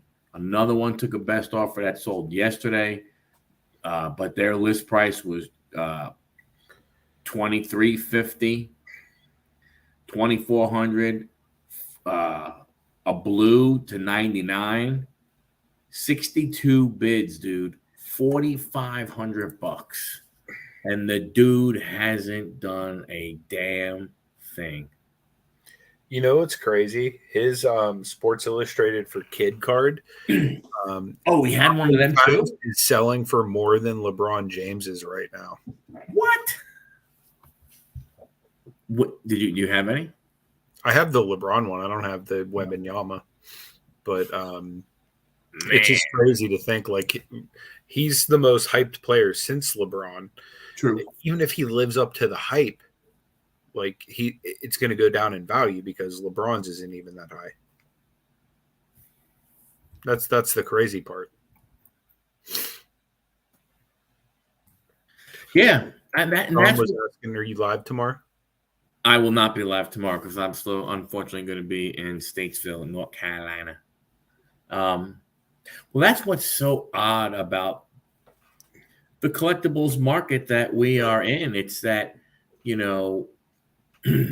how is it? Why is it that these guys who are so young, never played, why their cards are where they are, but when you look at, the Kobe's, the Bryant, I mean, and not Kobe. Kobe's a different thing, right? Because none of these guys are going to be Kobe. None of these guys are going to be, more than likely. I shouldn't say none. More than likely, none of these guys are going to be a top 5 of all time. Yeah, that, so let's not, it's hard to say Kobe, LeBron, Michael, and whoever else you think is in there. But, you look at someone who, like Larry Bird. Larry Bird is an unbelievable all-time great. How are these guys' cards worth more than his? It's insane to even think that they would be, especially because Larry Bird's rookie also has Magic Johnson's rookie on it as well. So that's what's crazy about that. I mean, look at Herbert. Mm-hmm. Justin Herbert, how is his rookie cards going, or they were going for, they probably are going for still, more than Terry Bradshaw, Joe Montana. Yeah. It's crazy. Guys that are 4-0 in the Super Bowl. Right? Mm-hmm. Terry Bradshaw, 4-0 in the Super Bowl. And, Joe Burrow cards are worth more than his, it'll go for more than his, or come on, hey, when we were at National, man, that friggin' Herbert that was pulled, $250,000, whoever wants to buy it.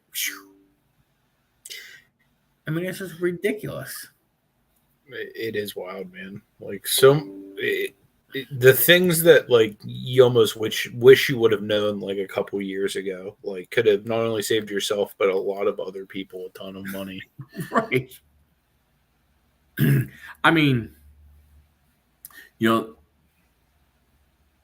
like I said, I'm getting out of that time frame and stuff, and never really one who wanted to grade and everything. But you think about a lot of those people that got the Panini Prism, got the Mosaic, and got the Jaws, and got the Zions, and ripped a crap ton. And now, then the amount of money they paid for grading, mm-hmm. the amount of time they had to wait for the grading to come back, and now it's hard to go ahead and give those. Okay. And then a lot of them are probably taking a loss on it too. They have to be. Especially with how bad the market's tanked. Mm-hmm.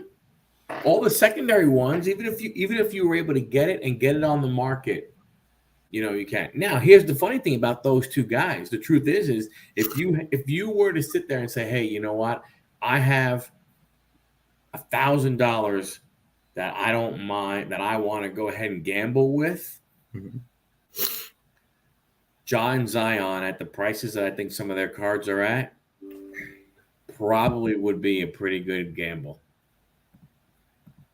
It might, right? I mean, you think about where their price is, who knows?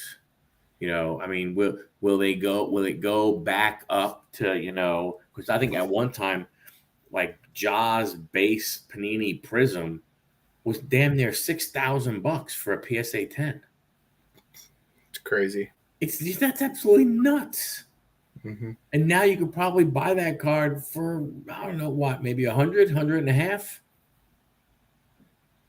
Not $5 million like a Carl Banks card. You know what I'm saying from that standpoint. So the market is so damn crazy. It's remarkable. The Bowman. Is Marty still ripping Bowman? Yeah, he slowed down a little bit, but yeah, Bowman's still one of his primaries. Well, go ahead and let him know if he has not heard, but I'm sure he has heard that the Drew Drones 1 of 1 super refractor was pulled. I saw that. Yeah, I saw that on IG. So now there's a kid who actually got injured, but somebody was willing to pay $2 $250,000 for that card. It's crazy. I mean, to me, if you're the guy who if you're the guy who pulled that card, I don't know how you don't say, hey, look, this is I am willing to go ahead and sell this card. I have no problem selling this card of what kind of offers you would get. And I'm sorry. Unless somehow, I don't know how, maybe, maybe you live near Andrew Jones and your son and his son, played on the same Little League team and you have an emotional attachment to Drew Jones. I don't understand why you wouldn't sell that card now when it's got to be at its highest hype. Yeah, I mean, it's almost like the one-of-one Mac Jones that kid pulled. What was it, last year or the year before? It was a black one-of-one, and he sold it for $100,000, and that thing's worth, like, God, maybe a fraction of that now, maybe 10% of that now. Yeah. You almost have to, man. It's such a gamble with these young guys. And, like, the way I keep bringing it back to people is, like, look at Gary Payton. Got to be, like, a top probably 5 point guard of all time, at least top 10 point guard of all time. Mm-hmm. His rookie cards are garbage right now. They're worth like $1. Yeah. You know what I mean? So if a guy like him doesn't hold value, then like what hope do some of these guys that like we're collecting now, like what hope does a Tyler Hero have? Like if a Gary Payton has no value. Like Tyler Hero, like as good a shooter as he is, he can't even carry Gary Payton's jockstrap. Right. You know what I mean? Like, and there's tons of people, like myself included. I've bought tons of his cards graded, even at the height of the market. You know what I mean? Like, granted, like Hero is not a guy that I'm holding any of now currently, but you know what I mean? Like, that's just like goes to show, like a lot of these young guys are going to tank in value if you don't pick the right ones. And really, 100%. And you got to get lucky and like hope that they actually pan out and like LeBron becomes LeBron, you know what I mean? Like Wembanyama is the or whatever, because just a couple years ago, everybody was saying Zion was that next guy. And now it's like Zion has not stayed healthy one single year. Yeah. Yeah. $250K for modern card is ridiculous. Hero can't even stay healthy. You're right. And that's what gets me. That's what is so remarkable. That's why, I mean, I don't know. I mean, I just, it's one of the things that I have a hard time wrapping my head around, like I said, is the value of these young guys. I'm not saying that they shouldn't have value, but to me, it just seems, crazy. And, but what probably happens, and the reason why some of the people won't sell is because, for lack of better words, it's like what they call the golden handcuffs. Right? Because you feel handcuffed and they're made out of gold, man. So I don't want to break these gold handcuffs because, it may go up. It may go up. But the problem you have is this is way different in that history has told you that it is more than likely to go down, not go up. There are very few that are going to go up. Mm-hmm. And I think it might now Wembanyama, he might be that, like you were saying, he may be that one where if he could stay healthy and put up decent numbers, his cards, will maintain that value, but if not, the guy who just paid friggin' $3,000 or $2,500 for that redemption card and he gets it back, dude, that kid jumps up in the air, bing, bang, boom, breaks a leg, it's tough. Yeah. They're going to have to put that kid on the Giannis diet, man, because I know when Giannis came in, he looked malnourished, like same as Wembanyama. Yeah. They're going to have to beef him up. Yes, base paper rookies. It's not a bad way to go, man. It's not a bad way to go. Yeah, that's why I'm saying, I'm fortunate that I can't afford the big dollar cards. So, so if I lose, I don't lose a fortune. Yeah. You know what I mean? Like, and now it kind of sucks because you would love to go ahead and, open and pull, be able to open those big dollar boxes and maybe pull that, that Cade, black infinite 1 of 1, and stuff like that. But again, it is the fun part of collecting for sure. But it's like, I wonder what I would do. I know I sit here today and say I would sell that son of a bitch. But I don't know how much different would it be if you actually had it in your hand, right? You're going through that pack. Mm-hmm. All of a sudden, you friggin' see it. Your hand starts doing this, and you're hoping, please don't drop it. Please don't drop it. Please don't drop it in the corner. Yeah. And you get it in a sleeve, and you mount, or you put it in a top loader, or you put it in a one touch and something, and you tape the one touch with painter's tape so it won't open or anything. And then you look at it and you go, man, that's $250,000. That's $250,000. And as someone who is a collector, I gotta believe the first thing that comes into your mind, man, if that son of a bitch plays well, I hate to go ahead and sell this card and all of a sudden it be a $500,000 card. But I think it's one of those things where you have to, it's one of those things where you can't look back. Yeah. For me, it'd have to be somebody I 100% believe in for me to want to keep it, or like it would have to be PC for me to even consider it, because what I'd be thinking of $250,000, it's like, okay, every single card that I want, like bucket list wise, I can literally go and buy just by selling that and still have money left over for like a house, a car, like whatever else I want. Exactly. Like I would literally go shopping on eBay like immediately if I had that kind of card. Yeah. And I think when the rubber meets the road, Don, I think you're 100% correct. I think I would not have. I think it would be the thoughts. The thoughts in the mind would be there to actually think about, holding on to it. But then I would, I think that's the initial thought. But then the person who understands the market, I think, would kick in. And then I think Lisa would kick my ass. Probably. She'd be going, and I'd be like, oh my gosh, dog, guess what? Holy crap, we just hit a car. It's worth $250,000. I think we're going to keep it and put it in the safe. And she was going, yeah, I don't like that plan. What's plan B? Plan B is sell it and you can get a few Fred Linds to replace it. Right. Plan B is we're going to sell that son of a bitch. Yeah, I mean, especially an ultra modern card, you almost have to, man. Like it's so volatile.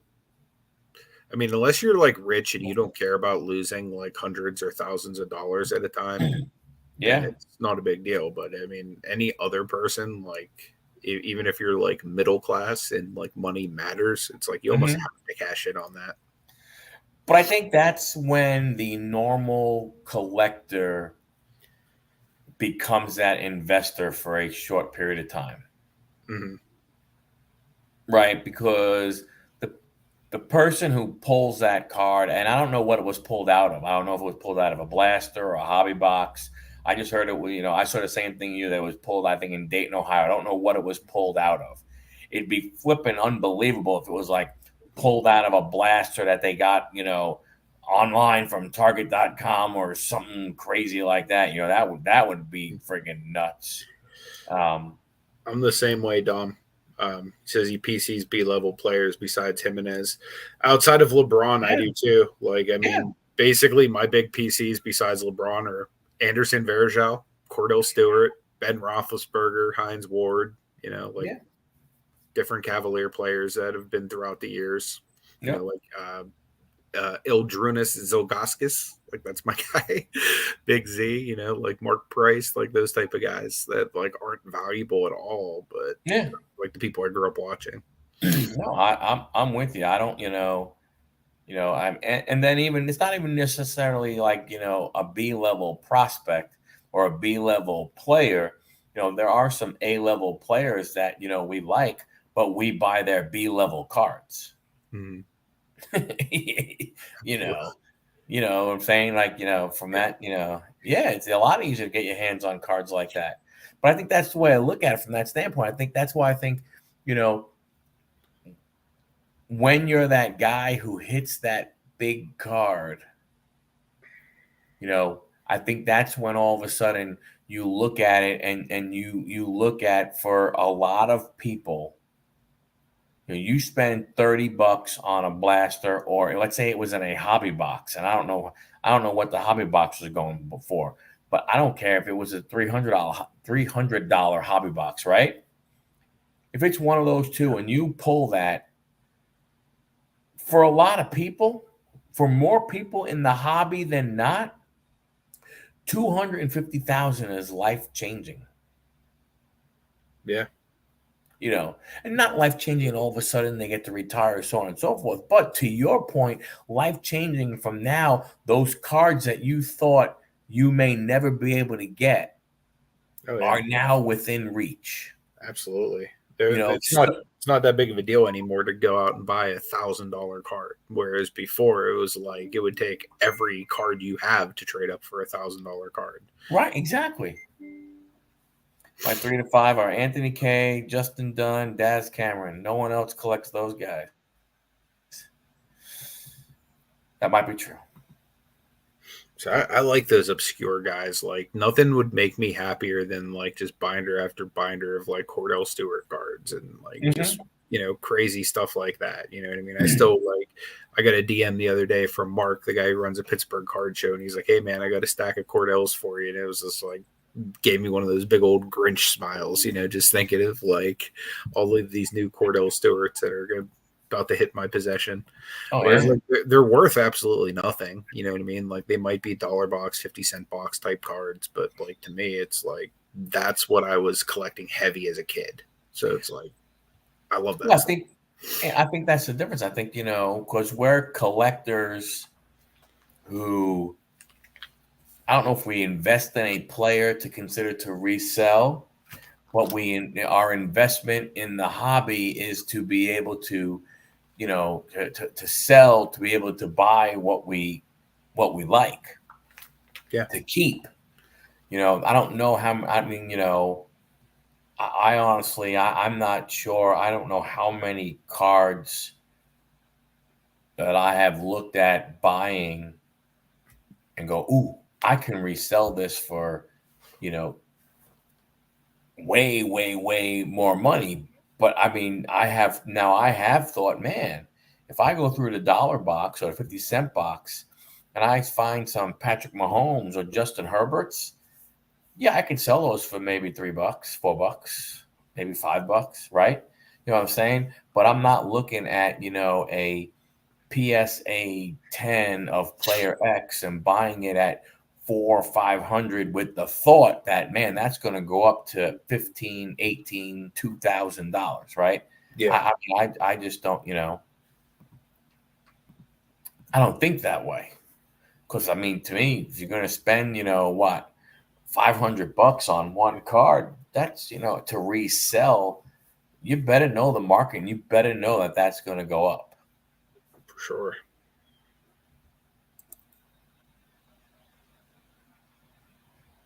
True. Not a lot of people collect Jeff McNeil. Jimenez has value, but I'm not selling. He does. He does have value. McNeil, but again, that's just it. These are all, like the three of us, we collect more guy, a little differently than a lot of other people do. I mean, I'm at the point where, I mean, really, the only guy that I really look to go ahead and collect right now really is Fred Lynn. I mean, I don't really, I really don't look to collect to having a PC, of any, current New York Mets, because the truth of the matter is most of those, you know, if I open up or so on and so forth, I'm like, hey, Mike, you know, why don't you have these? Mm-hmm. Yeah, I gave you've gotten plenty of those. Mm-hmm. You know, I don't know. I you know, that it's the hobby is so, like I said, it is so weird to me. You know, values are just like, you don't know what values are real anymore. I think that's the scary part sometimes, at least from my perspective, Anthony, is when I look at it, you don't know if the value is real or not anymore. Yeah. You know, when you're looking at some of these cards, and these cards are whatever, I don't know, $2,000, $3,000. I mean, quite honestly, you know, I sit back and I'm like, why? I've wasted a lot of money doing that too, Dom, with the Pittsburgh / Cavalier players. Like, as far as their rookies every year, like, I've wasted way too much money on Isaac Okoro than anyone will ever care to admit.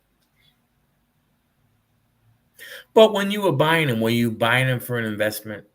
No, I was just buying him because he was the Cavs rookie. Yeah. You know, but that's the problem you have, Dom, when you look at from what we do. You know, when you go into a break and you're like, man, I'm just going to get the Mets. I'm just going to get the Mets. Well, after a while, you know, if you go into 3 or 4 Bowman breaks, let's say, right? Just pick, you know, the latest. That's the hottest hottest product right now. And you go ahead and you get, you know, the New York Mets and everything. You're going to get a shit ton of, you know, rookie cards and some veterans and stuff like that. And you're right. Once you have one, why do you need 8 of the same card? Like, I can understand, you know, like with Okoro, when you think about Chronicles and stuff like that, I mean, you have a lot of different sets of basketball, right? In baseball, you don't have as many sets that the players are going to be in, right? Mm-hmm. Like when you look at a basketball player, if they're getting a card, they're going to probably have every model, every product that is in Chronicles, right? They're going to have a card in every single one of those. Yep. Legacy, Donruss, you know, all that other kind of stuff, right? They are going to have that. When you have, but if you're a baseball guy,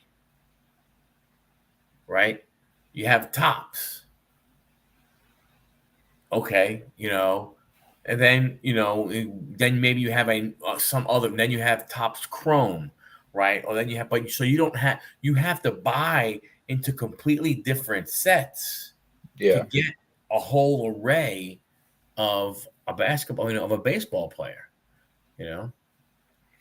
Yeah, I would say really the only real comparison is like if you go like the Panini rod for baseball, which is not licensed, they have a Chronicle set as well, but again, like it's not licensed, which you still don't get the same value as you would on like a baseball or excuse me, a football or a basketball going right. Right. Same day Gold Rush releases ensures that the term cardboard crack is valid. Yeah, I don't know. Like I said, you know,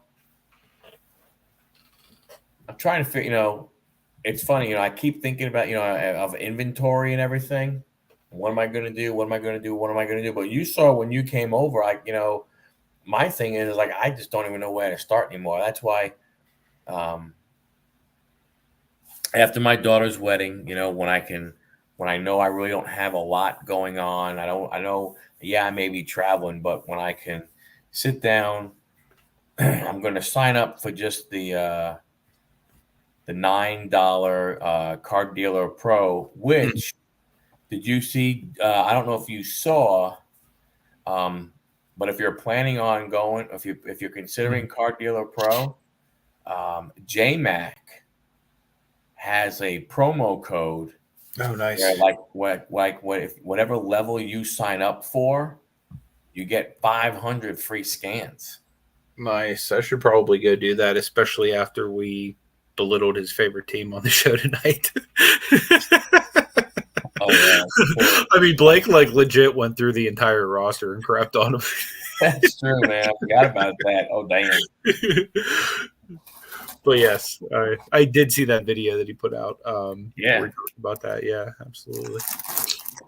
So I was like, "Ooh, all right, well, I'm gonna hold off then until I get back, Mm-hmm. and then when I have some time and stuff, go ahead and get that and everything, and start to do that. I mean, I'm happy with the way the scans are coming out with the Epsom scanner. I mean, I do my Chrome. I'm doing all my cards in penny sleeves, even the paper ones, just because I'm gonna put them in. I'm gonna put them in a penny sleeve when I sell them anyway. Yeah. So I might as well just put them in the penny sleeve now, and just scan them in there and stuff, and go from there. I would do the same. Plus you mitigate any risk of damaging the card. Just in case. Yeah.